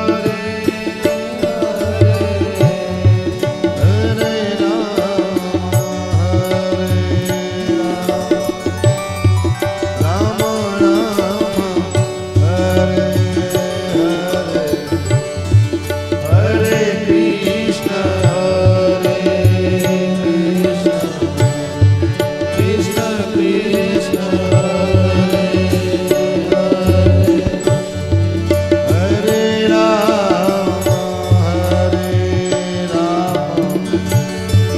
राम राम हरे हरे कृष्ण कृष्ण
एकमात्र साधन है। उस साधन का नाम है भगवान के नाम का संकीर्तन।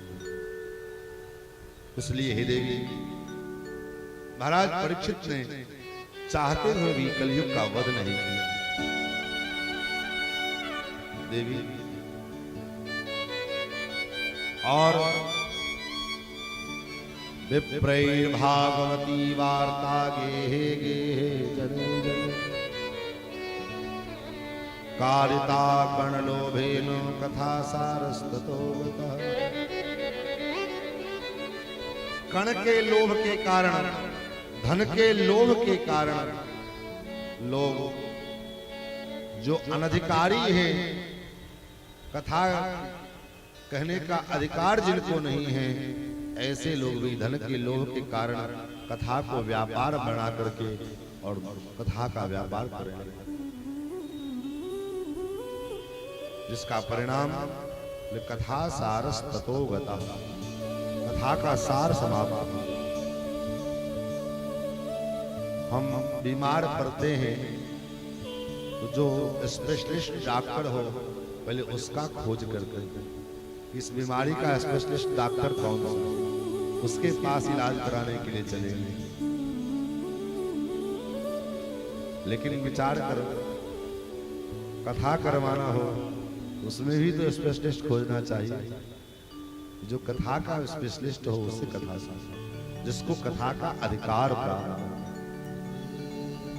ये नहीं कि जहां मन मिले, जहां इच्छा हुआ, जिससे मन किया उसी से कथा सुन लिए। बोले अधिक अनधिकारी व्यक्ति से सुना हुआ कथा भी जीव के कभी कभी बंधन में डाल देता है। अनधिकृत वक्ता के द्वारा सुनी गई कथा भी कभी कभी जीव को बंधन में डाल देता है। कैसे? जो कथा के अनधिकृत है, जिनको कथा का ज्ञान नहीं है, भागवत में जो श्लोक लिखे हैं उसका अर्थ कुछ और है, वो आपको कुछ और सुना दोगे। आप तो उसके बाद को प्रमाण मान लोगे कि भागवत में ऐसा लिखा है और उसके अनुसार आचरण करने लगे, और पता लगा कि भागवत में तो उसका ठीक उल्टा लिखा हुआ, उसने तो बताया ही हमको। तो कभी कभी अनधिकृत व्यक्ति के द्वारा सुनी गई कथा भी जीव के अधःपतन का कारण बनता है। महाराज नारद जी भक्ति महारानी के दुख को दूर करने के लिए, भक्ति महारानी के पुत्र ज्ञान और वैराग्य को जगाने के लिए वेद वेदांत का पाठ करने लगे। वेद वेदांत घोषैश्च गीता पाठर मुहुर्मुहुः। बार बार वेद का पारायण किया, वेदांत का पारायण किया, गीता का पाठ किया। जो गीता सभी शास्त्रों की सार है, सर्वशास्त्रमयी गीता, जिन गीता के महात्म्य में लिखा है सर्वोपनिषदो गावो दुग्धा गोपाल नंदन, सारे उपनिषद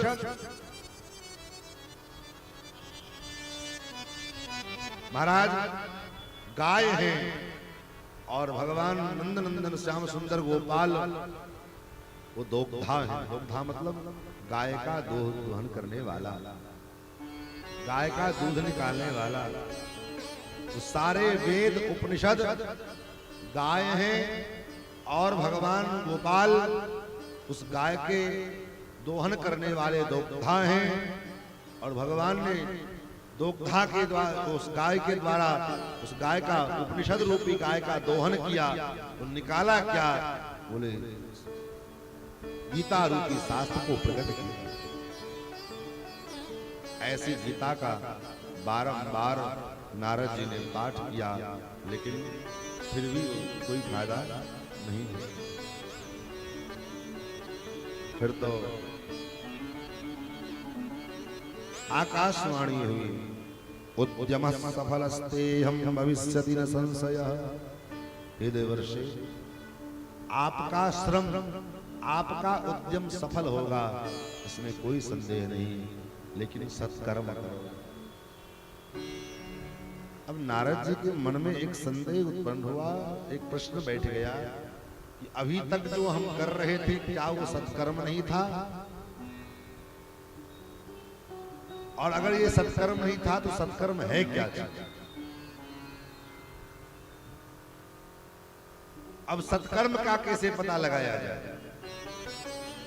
कभी कभी हम हमारे जीवन में भी ऐसा होता है, हम वो करते हैं पुण्य कर्म मान करके, लेकिन वो अज्ञानी व्यक्ति के द्वारा सुन करके और उस बात को हम अपने जीवन में उतार लेते हैं और वो पता लगा बाद में वो तो गलत हो गया, अपराध हो गया।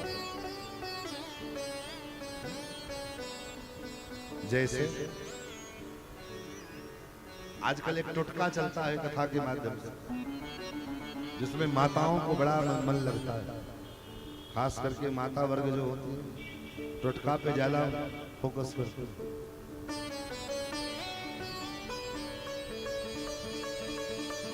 मसूर के दाल भिगो करके शंकर जी को चढ़ाओ, महाराज ये हो जाएगा। पानी में मिर्च मसाला डाल करके सूर्य को अड़क दो, ये हो जाएगा। भाई ये टोटका कहाँ किस पुराण में लिखा है?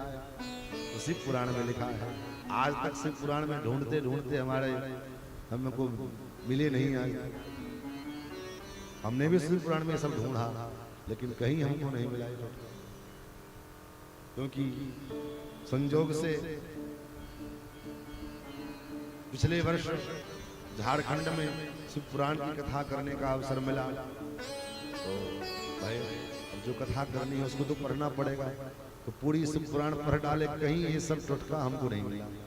बेलपत्र में जो है मधु लगा कर शहद लगा करके भगवान शंकर जी को चढ़ा दो, बिना पढ़े पास कर जाओगे, स्कूल में पढ़ने की जरूरत ही नहीं पड़ेगी। अब तो सारा स्कूल कॉलेज यूनिवर्सिटी बंद हो जाना है।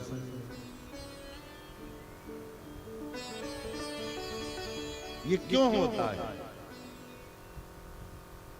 धर्म के नाम पर जब व्यक्ति ठगा जाता है और उसके बाद कहता है हमारी धर्म में निष्ठा ही नहीं रही। बोले क्यों? बोले बाबाओं में हमारी अब निष्ठा नहीं रह गई, बाबा लोग तो ठग धंधा करते हैं, बाबाओं की ठग विद्या है। बोले बाबाओं की ठग विद्या नहीं, ठगों की ठग विद्या है। और ठगों की ठग विद्या के चक्कर में तुम पड़े क्यों? कामना के कारण तुम इतने अंधे हो जाते हैं। हम कामास्तैस्तै हतः ज्ञाना प्रपद्यन्ते नराधमाः।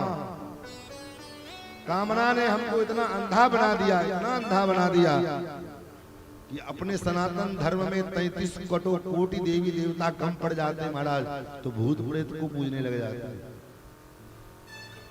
अब आप समझ गए होंगे हमारे संकेत। समझदार के लिए सारा ही काफी है, न समझे तो फिर बाद में समझाएंगे। सारों को अगर समझो, राज को राज रहने दो। 33 कोटि देवी देवता हमारे सनातन धर्म में कम पड़ गए, तो चले गए महाराज भूत प्रेतों की उपासना करने के लिए। क्यों भाई?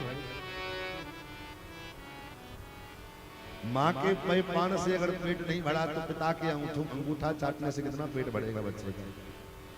अपने देवी देवताओं की उपासना आराधना से अगर कामना पूर्ति नहीं हुई तो क्या भूत प्रेतों की उपासना से तुम्हारी उपासना पूरी होगी?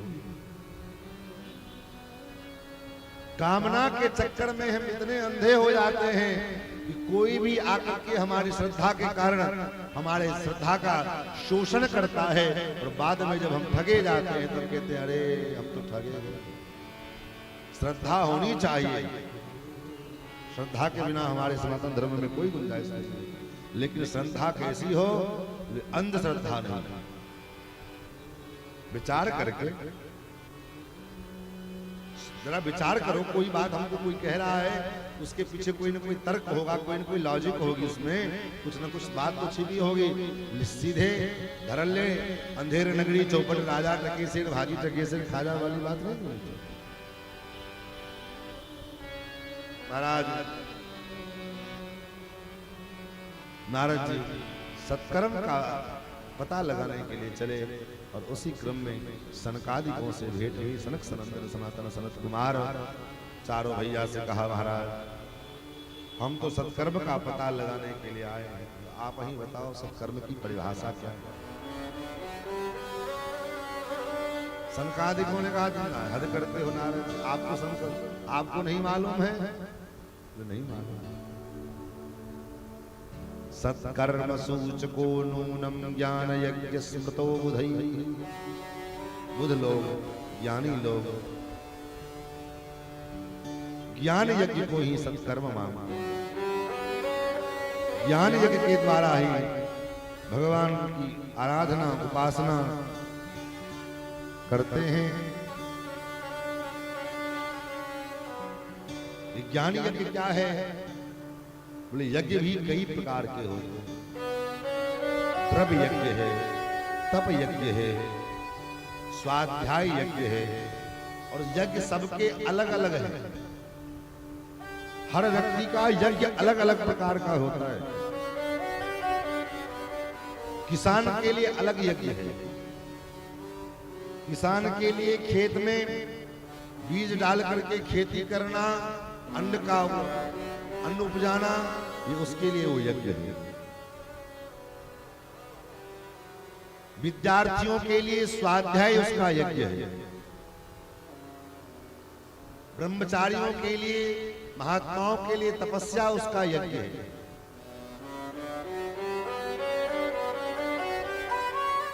गृहस्थों के लिए, वणिकों के लिए, व्यापारियों के लिए महाराज अर्थोपार्जन करना, ये उसके लिए यज्ञ है। और लेकिन कब यज्ञ होगा? जब उन क्रियाओं का संबंध भगवान के चरणों से होता हो। द्रव्योपार्जन, धनोपार्जन एक यज्ञ है व्यापारियों के लिए, गृहस्थ के लिए। लेकिन वो यज्ञ कब यज्ञ होगा? जब उस धन का विनियोग धर्मपूर्वक धन का उपार्जन किया गया और उस धन का विनियोग सात्विक कार्यों में, भगवत भजन के कार्यों में,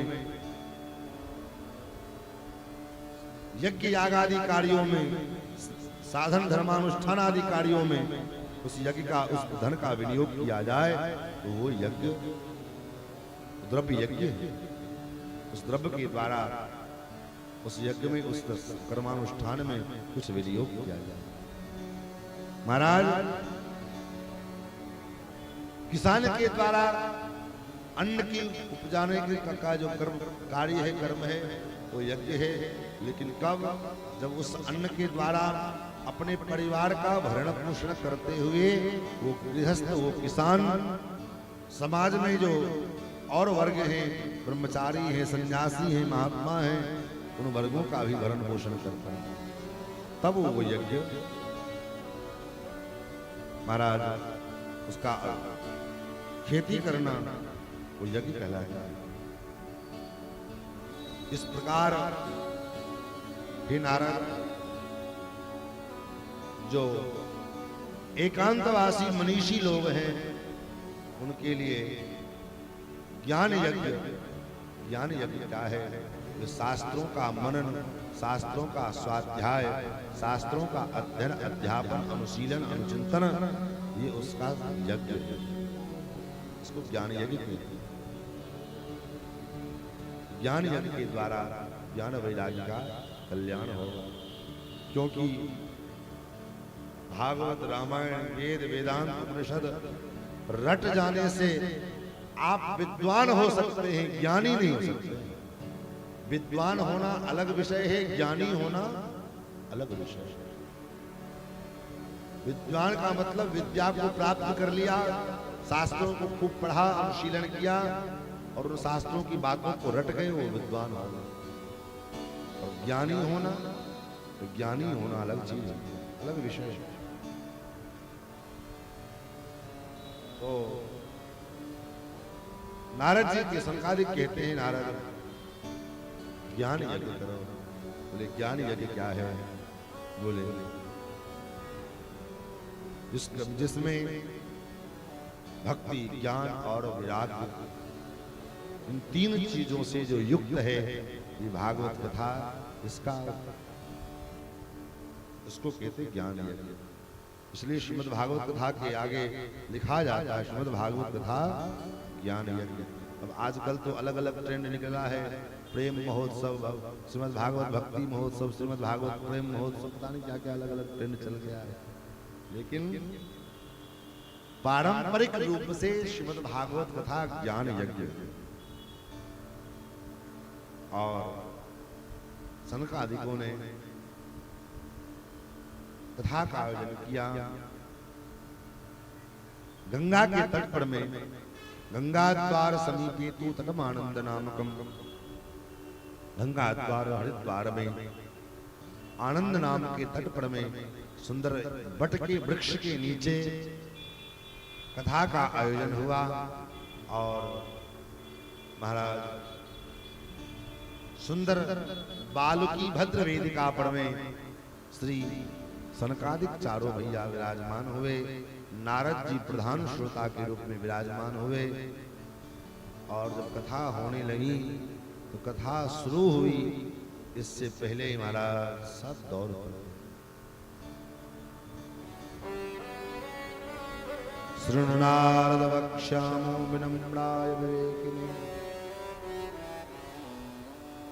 अपूर्व रस रूपा च कथा तत्र भविष्यति। अपूर्व रस रूप को प्रदान करने वाली कथा का आयोजन आरंभ हुआ।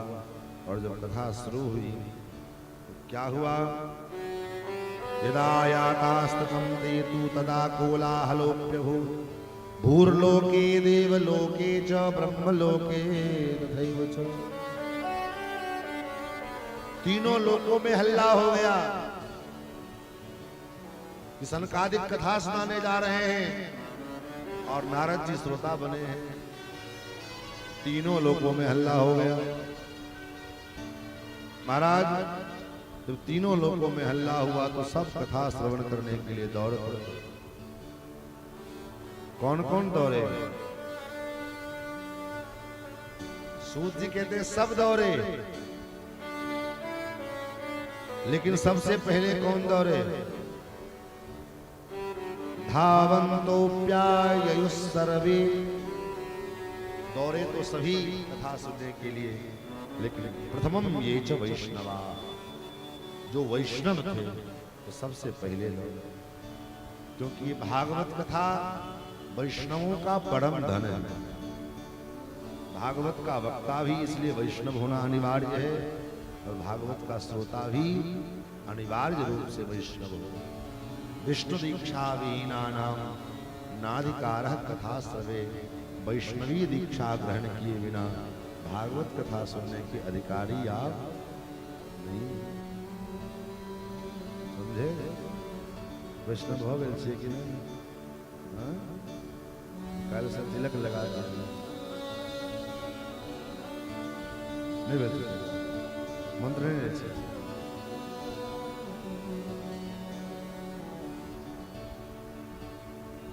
श्री सीतारामचंद्र भगवान की। वैष्णवी दीक्षा ग्रहण किए बिना न कथा सुननी चाहिए न कथा सुनानी चाहिए। महाराज दौरे रस लंपटाह। लंपट शब्द गाली है।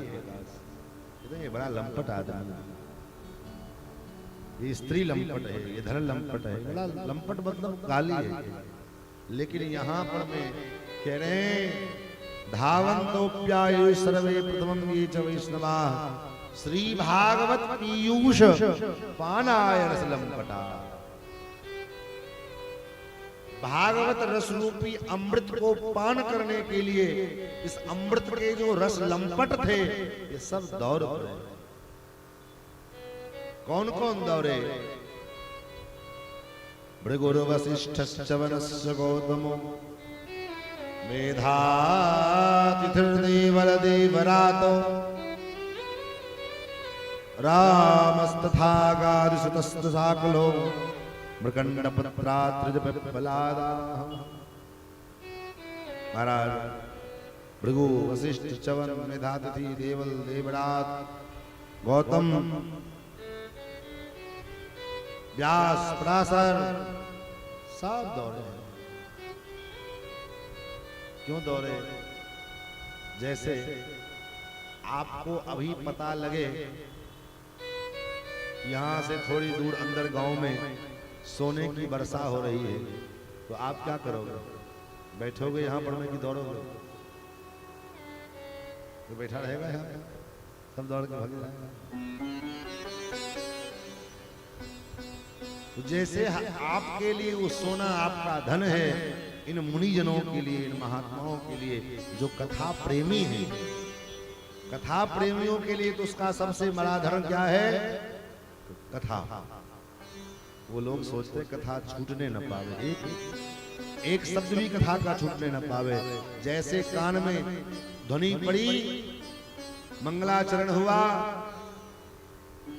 आरती शुरू हुई, कि जो कथा के रस लंपट होते हैं, कथा के जो प्रेमी भाग के दौड़ के चले जाते। धावन्तो व्यायुः सर्वे प्रथमम ये च वैष्णवा। और केवल ये मुनि महात्मा नहीं आए, गंगाद्या सरितस्तत्र पुष्करादि सरांसु च। गंगादि जितने श्रेष्ठ नदियां हैं भारतवर्ष में, ये सब दौड़ते हुए।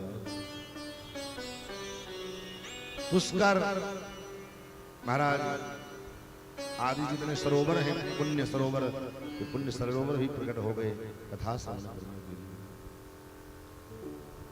मंत्रास तंत्रास समूर्तयः, वेद के जितने मंत्र तंत्र हैं, ये सब प्रकट हो गए भगवान की कथा श्रवण करने के लिए। 10 सप्त पुराणानि, 17 पुराण प्रकट हो गए भागवत कथा सुनने के लिए। इस प्रकार सब आए, और जो नहीं आ रहे थे, अहंकार के कारण जो घर पर बैठे हैं, अरे हम क्यों जाएं, हमको कोई बुलाया थोड़ी न है। अपने पद के अभिमानी लोग जो थे, पद के अभिमान के कारण नहीं आ रहे थे, ऐसे उन पद के अभिमान में बैठे हुए लोगों को भृगु जी महाराज बुला बुला करके, चलो चलो, अहंकारी मत बनो, सुनो कथा हो रही है, चल के कथा सुन लो, अपना कल्याण कर लो। ये मौका फिर दोबारा नहीं मिलेगा, न जाने कितने वर्षों बाद ये मौका मिला है, फिर ये 7 दिन का मौका फिर छूट जाएगा तो पता नहीं कब हाथ लगेगा। इसलिए इस अवसर को जाने मत दो, ये अवसर हाथ से जाने न पावे। इस प्रकार समझा समझा करके श्री भृगु जी महाराज सबको पकड़ पकड़ के ला रहे हैं। और कथा की महिमा गाई। सदा सेव्या श्रीमद्भागवती कथा, यस्या श्रवण मात्रेण हरिश्चित्तम समाश्रये। सदा सेव्या, इस कथा का सदा सेवन करो। ये नहीं कि चलो यहाँ बैठ के सुनने को मिलेगा तो सुन लिए, घर पे गए तो घर पे कैसे सुने महाराज? कथा तो पूरी हो जाएगी तो फिर घर पे कैसे सुनेंगे? बोले कोई बात नहीं, यहाँ से जाना तो कथा लाइव चल रही, देख रहे, चैनल खोल करके फिर से सुनो, जो बात समझ में नहीं दोबारा सुनो,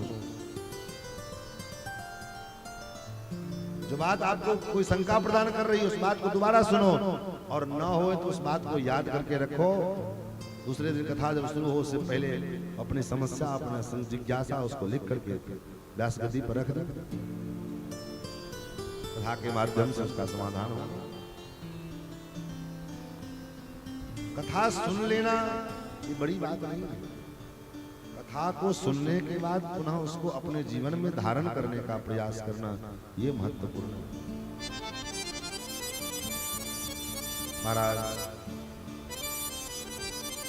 कथा के महिमा को सुनाया। सनकादिक कहते हैं जो मनुष्य आजन्म मात्रमपियेन सठेन किंचित चित्तम विधाय सुख शास्त्र कथा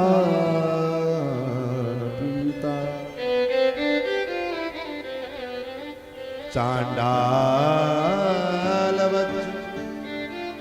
खरवत्तेन नीतम मिथ्या स्वजन्म जननी जनिदो भाज। जिस मनुष्य ने अपने जीवन में इस कथा रूपी अमृत का पान नहीं किया, वो मनुष्य, वो मानव मनुष्य शरीर में जन्म लेने के बाद भी वो पशु के तुल्य है। मनुष्य शरीर में मानव देह धारण करने के बाद भी उसका जन्म किसी पशु से बदतर है। महाराज, अगर वो अपने जीवन में एक बार भी भगवान की इस पावन अमृतमयी गौरव गाथा का रसास्वादन नहीं किया, तो कहते हैं सूत जी कि मिथ्या स्वजन्म जननी जनि दुख भाजा। उसका जन्म केवल अपनी मां को प्रसव जन्य पीड़ा प्रदान करने के लिए हुआ। और वह जीव कैसा है? चांडालवच्च खरवत दत्तेन नीतम। वह जीव चांडाल के समान, दरहे के समान।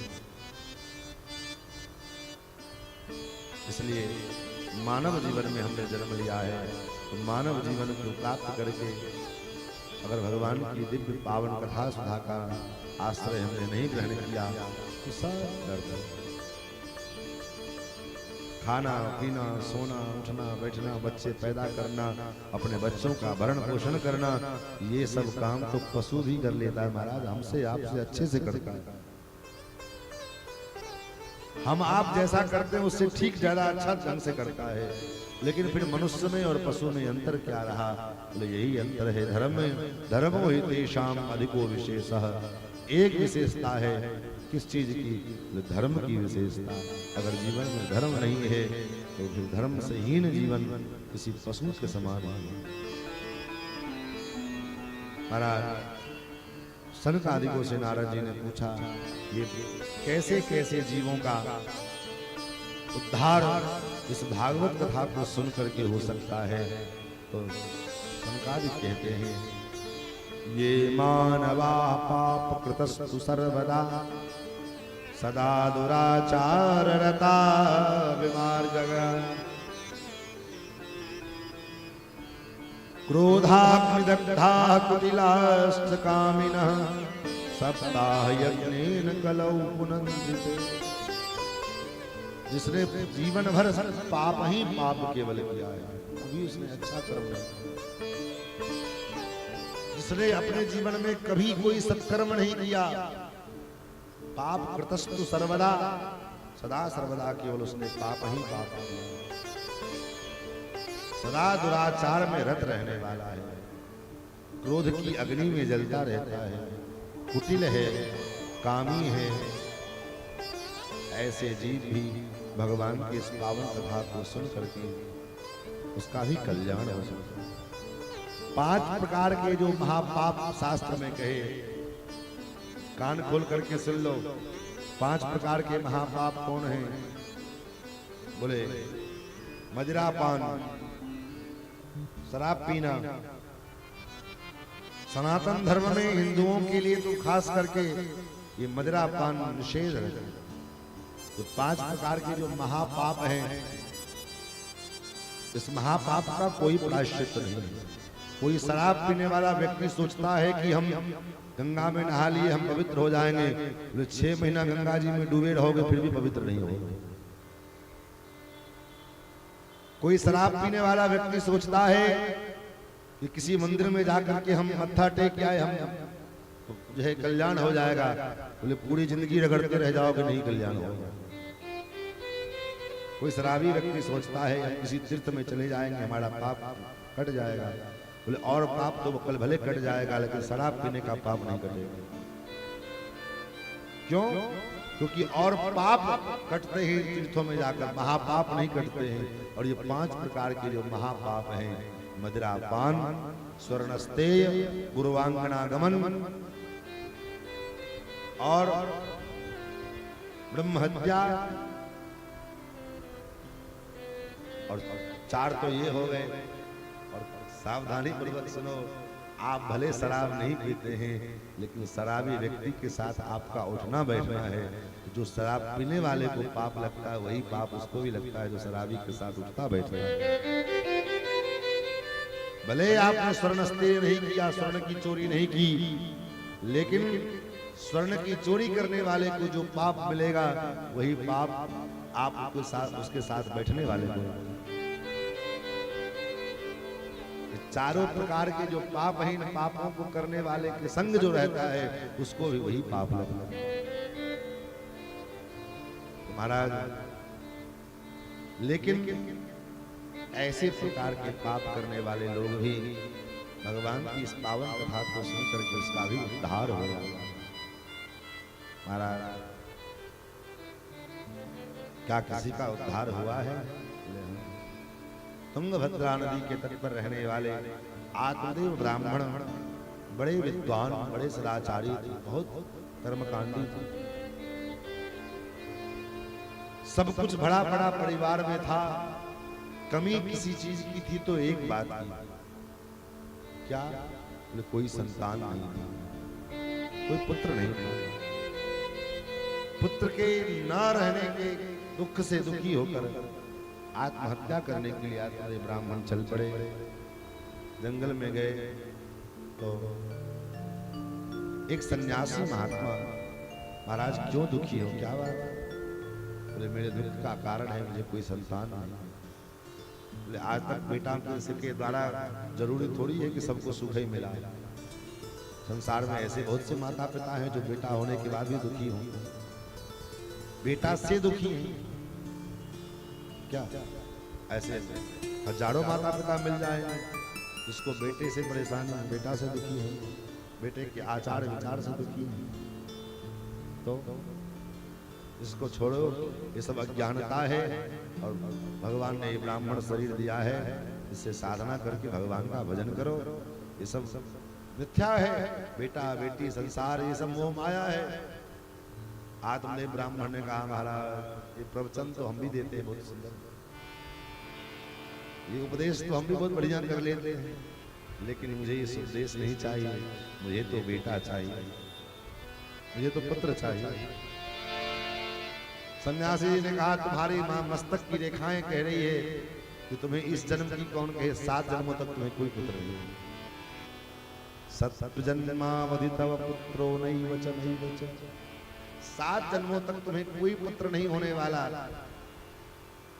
अब तो आत्मदेव ब्राह्मण रोने लगा, कहा महाराज अब तो मैं आपके पैरों में ही सर पटक पटक के मरूंगा और मेरी हत्या का पाप आपके सिर चढ़ेगा।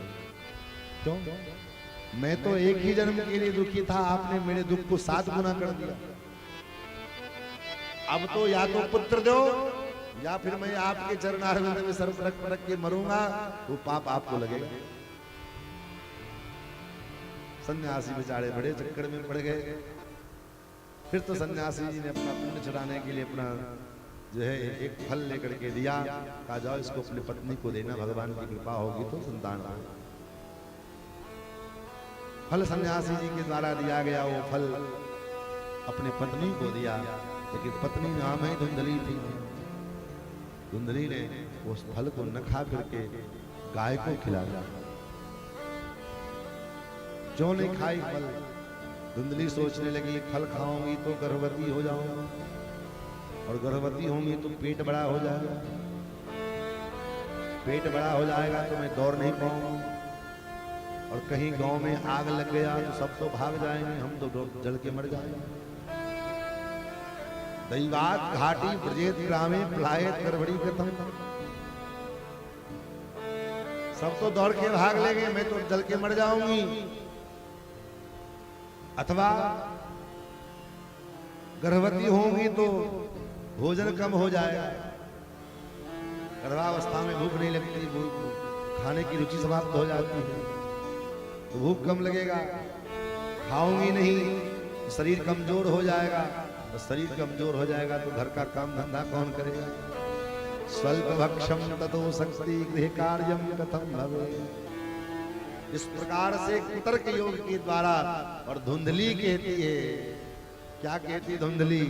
धुंधली कहती है बंध्याया विधवा नारी सुखिनी चेती में मति, मेरी मति में जो नारी बंध्या है या विधवा है वो सुखी है। अब विचार करो कि किसका मत है? ये धुंधली का मत है। जो बंध्या है और विधवा है वो सुखी है, कोई रोकने टोकने वाला नहीं है। जो मन करे सो करे, स्वच्छंद विचरण करे। तो इस प्रकार उसने उस फल को न खा करके गाय को दे दिया और गाय उस फल के प्रभाव से गर्भवती हुई। लेकिन पतिदेव को क्या कहेंगे फिर? झूठा नाटक किया गर्भवती होने का, लेकिन नाटक कब तक चलेगा? 9 महीने में पता तो चल ही जाएगा। तो अपने बहन को मनाया, बहन को संतान होने वाला था। बहन को कहा मैं तुम्हें बहुत सारा पैसा दूंगी, धन दूंगी, तुमको जो बेटा हो रहा है, होने वाला संतान है, तुम उसको ला के दो। रातों रात प्लान सेट हो गया, बहन को संतान हुई। रातों रात उसके पुत्र को अपने पास ले आए। उधर हल्ला कर दिया कि मेरी बहन को बेटा हो, संतान हो, मरा हुआ पैदा हुआ। हमारे पूज्य सुखदेव भगवान कहते हैं कि जिसके पैदाइशी में बेईमानी हो उसके जीवन में क्या हो सकता है। महाराज धुंधली ने आत्मदेव ब्राह्मण बड़े प्रसन्न हुए बेटे का जन्म सुन करके। कुछ दिन बाद उस फल के प्रभाव से गाय को भी एक बच्चा हुआ। कैसा बच्चा? वो संपूर्ण शरीर मनुष्य की आकृति का है और कान जो है गाय के समान है। नाम रखा गोकर्ण। अपने बेटे का नामकरण करने जा रहे थे। धुंधली ने कहा मैं इसका नामकरण करूंगा। क्या करोगे? तो मेरा नाम धुंधली है, तो मेरे बेटे का नाम धुंधकारी, मेरे से मिलता जुलता नाम हो। आत्मदेव ने कहा जैसी तुम्हारी इच्छा। आगे चल करके गोकर्णो पंडित ज्ञानी धुंधकारी महाखल। गोकर्ण जी महाराज तो अत्यंत पंडित और ज्ञानी हुए, लेकिन धुंधकारी महान खल। और महाराज आगे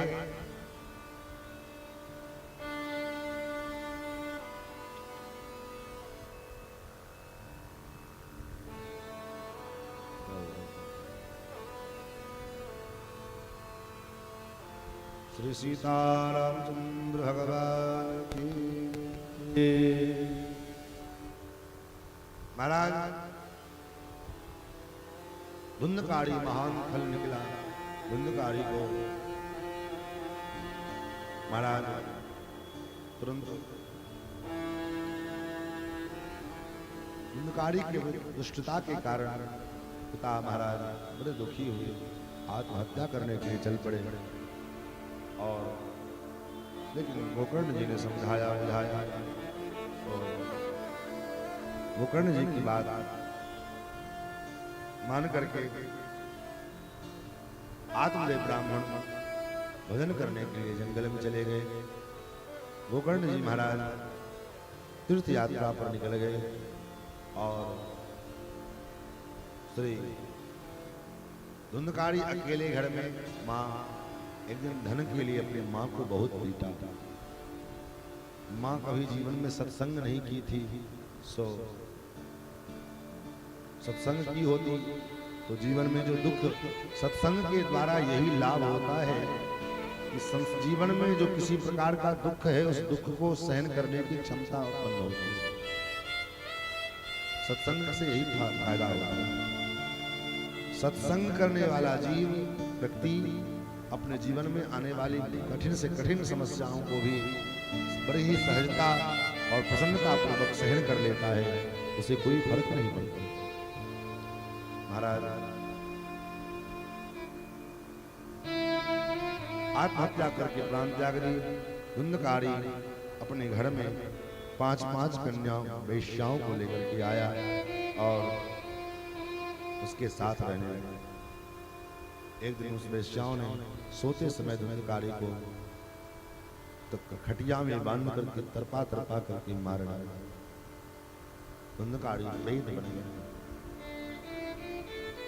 गोकर्ण जी महाराज को पता लगा, गोकर्ण जी महाराज जी ने गया में श्राद्ध किए।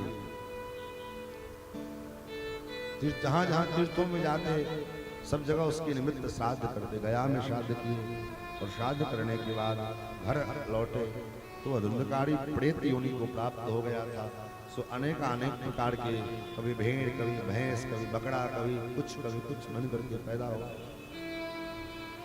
कुछ कहना चाह रहा था तो लेकिन बोलने में असमर्थ, जल का छींटा दिया। महाराज गोकर्ण जी ने बोलने की क्षमता आई। कौन हो तुम? बोले मैं तुम्हारा भाई धुंधकारी।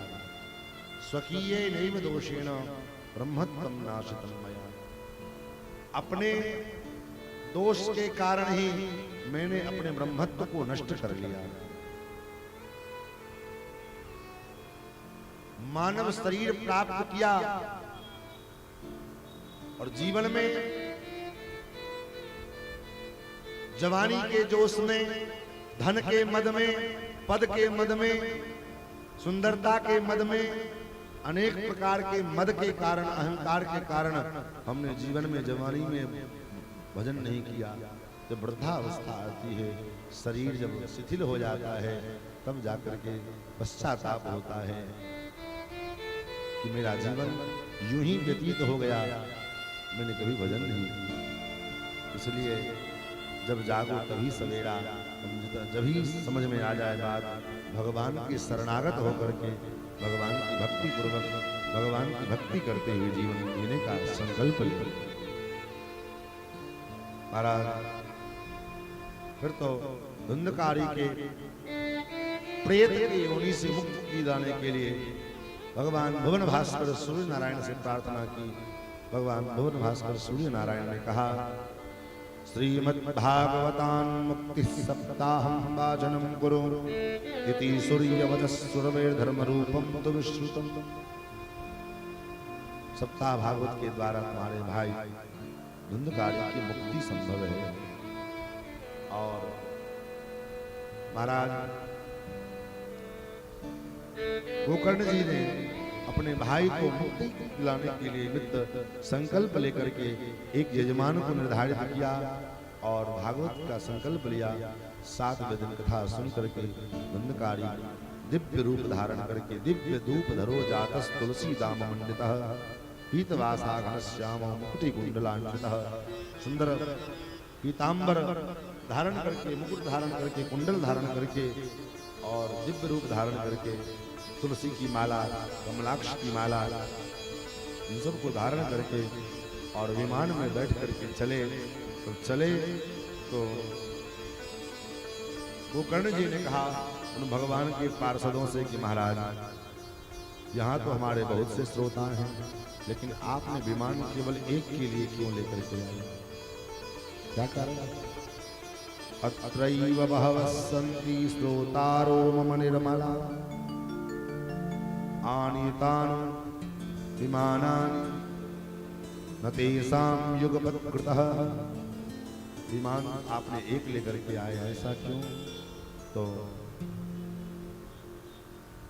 पार्षदों ने कहा कारण ये है कथा के श्रवण में भेद के कारण। श्रवणस्य विभेदेन, श्रवण में भेद उत्पन्न होने के कारण फल में भेद हुआ। बोले क्या भेद उत्पन्न हुआ? बोले भेद ये हुआ, श्रवणम तो कृतम सर्वे, कथा तो सबने सुनी, लेकिन जैसा धुंधकारी ने सुना वैसा किसी ने। केवल कथा सुनने से काम नहीं चलेगा, श्रवण के साथ साथ जीवन में मनन भी आवश्यक। कथा श्रवण के संग संग जीवन में मनन भी कीजिए। कथा सुन करके यहाँ से जाइए तो बैठ करके चिंतन करो, मनन करो। महाराज ने कहा, व्यास जी ने कहा, और इसका तात्पर्य क्या होगा, इसका मतलब क्या होगा, ये तब जाकर के और मनन करने के बाद फिर उसको अपने जीवन में यथाशक्ति धारण करने का भी प्रयास होना चाहिए। फिर से कथा का आरंभ हुआ और इस बार सभी श्रोताओं ने बड़े भाव से कथा सुनी। और जैसे रामावतार में संपूर्ण अयोध्यावासी राम जी के साथ परम धाम को प्राप्त किए, उसी प्रकार संपूर्ण श्रोताओं के संग श्री गोकर्ण जी महाराज भगवान के निज धाम को पधारे हैं। सबने जय जयकार किया।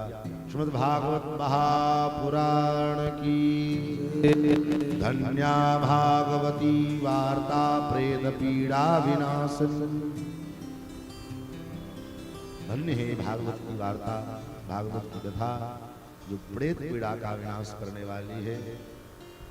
और इस प्रकार अंधकारी का उद्धार हुआ। 6वें अध्याय में भागवत की विधि का निरूपण करके सुनाया कि भागवत की विधि क्या है। पहले भागवत का वक्ता कैसा हो, बोले ब्राह्मण हो, वैष्णव हो। विरक्तो वैष्णवो विप्रो वेद शास्त्र विशुद्ध कृत दृष्टांत कुशलो धीरो वक्ता कार्योति निष्प्रिय।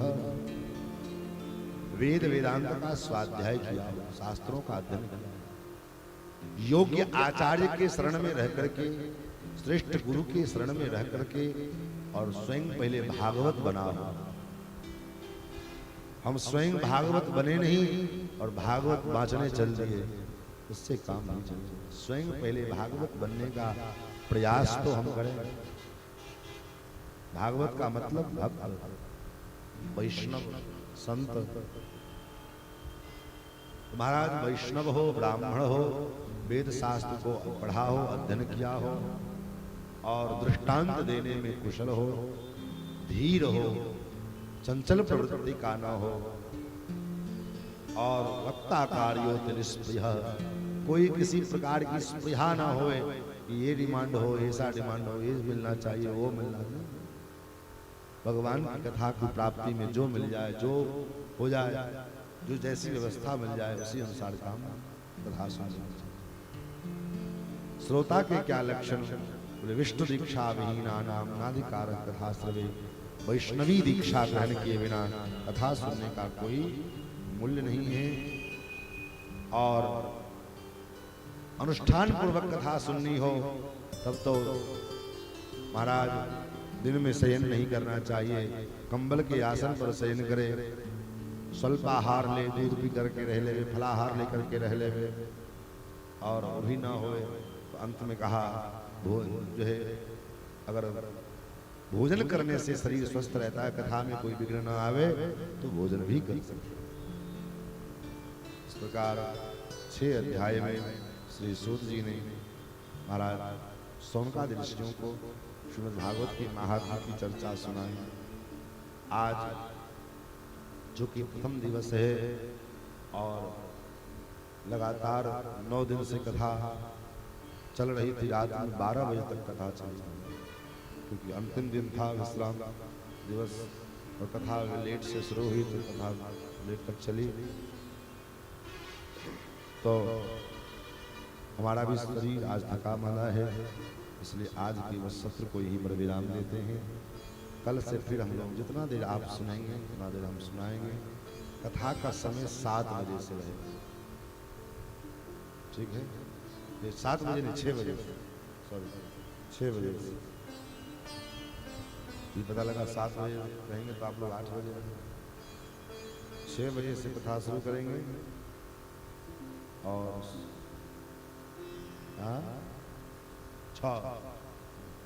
6 बजे से कथा है। हाँ, सब बुझे छे ने? हाँ, कथा बुझे छे कि नहीं बुझे छे? नहीं बुझे छे तो प्रयास करबे और सरलता से बुझावे के, क्योंकि हमरा मैथिली में कथा बाजे नहीं आवे छे, तो हिंदी में बजे छे, लेकिन कोशिश करबे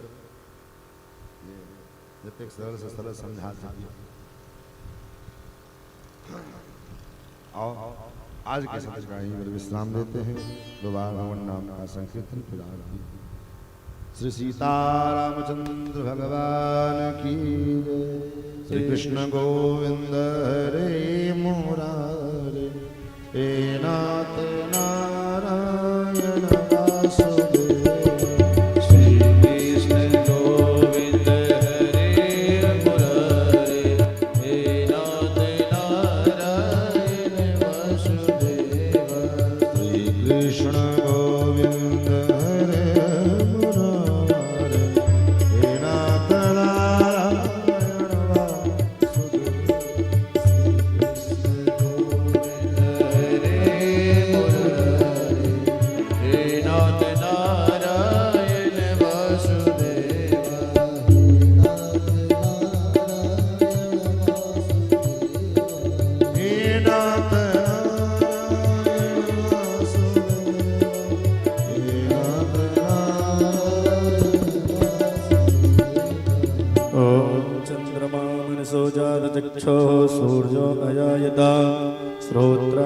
वायुश्च प्राणश्च मुखादग्निरजायत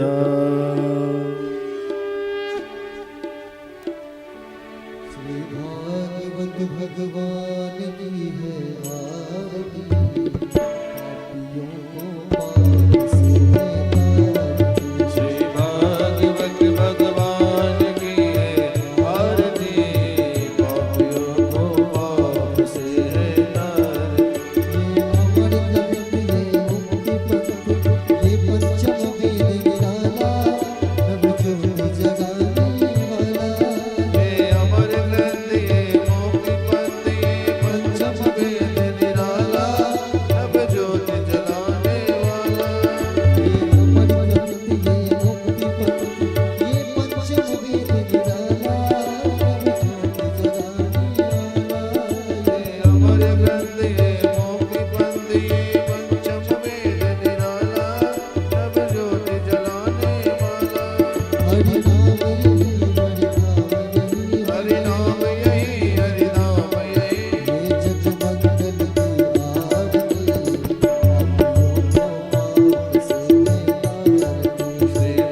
जगमंडल की आरती पापियों को पाप से तारती।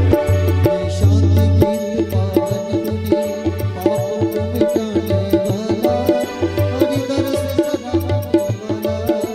शांति गीत पावन मुनि पापों को मिटाने वाला हरि दरस कराने वाला। ये सुख करनी ये दुख हरनी श्री मधुसूदन की आरती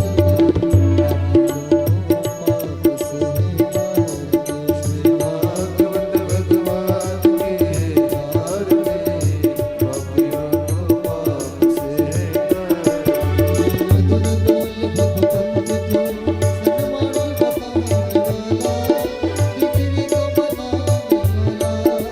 मधुर बोल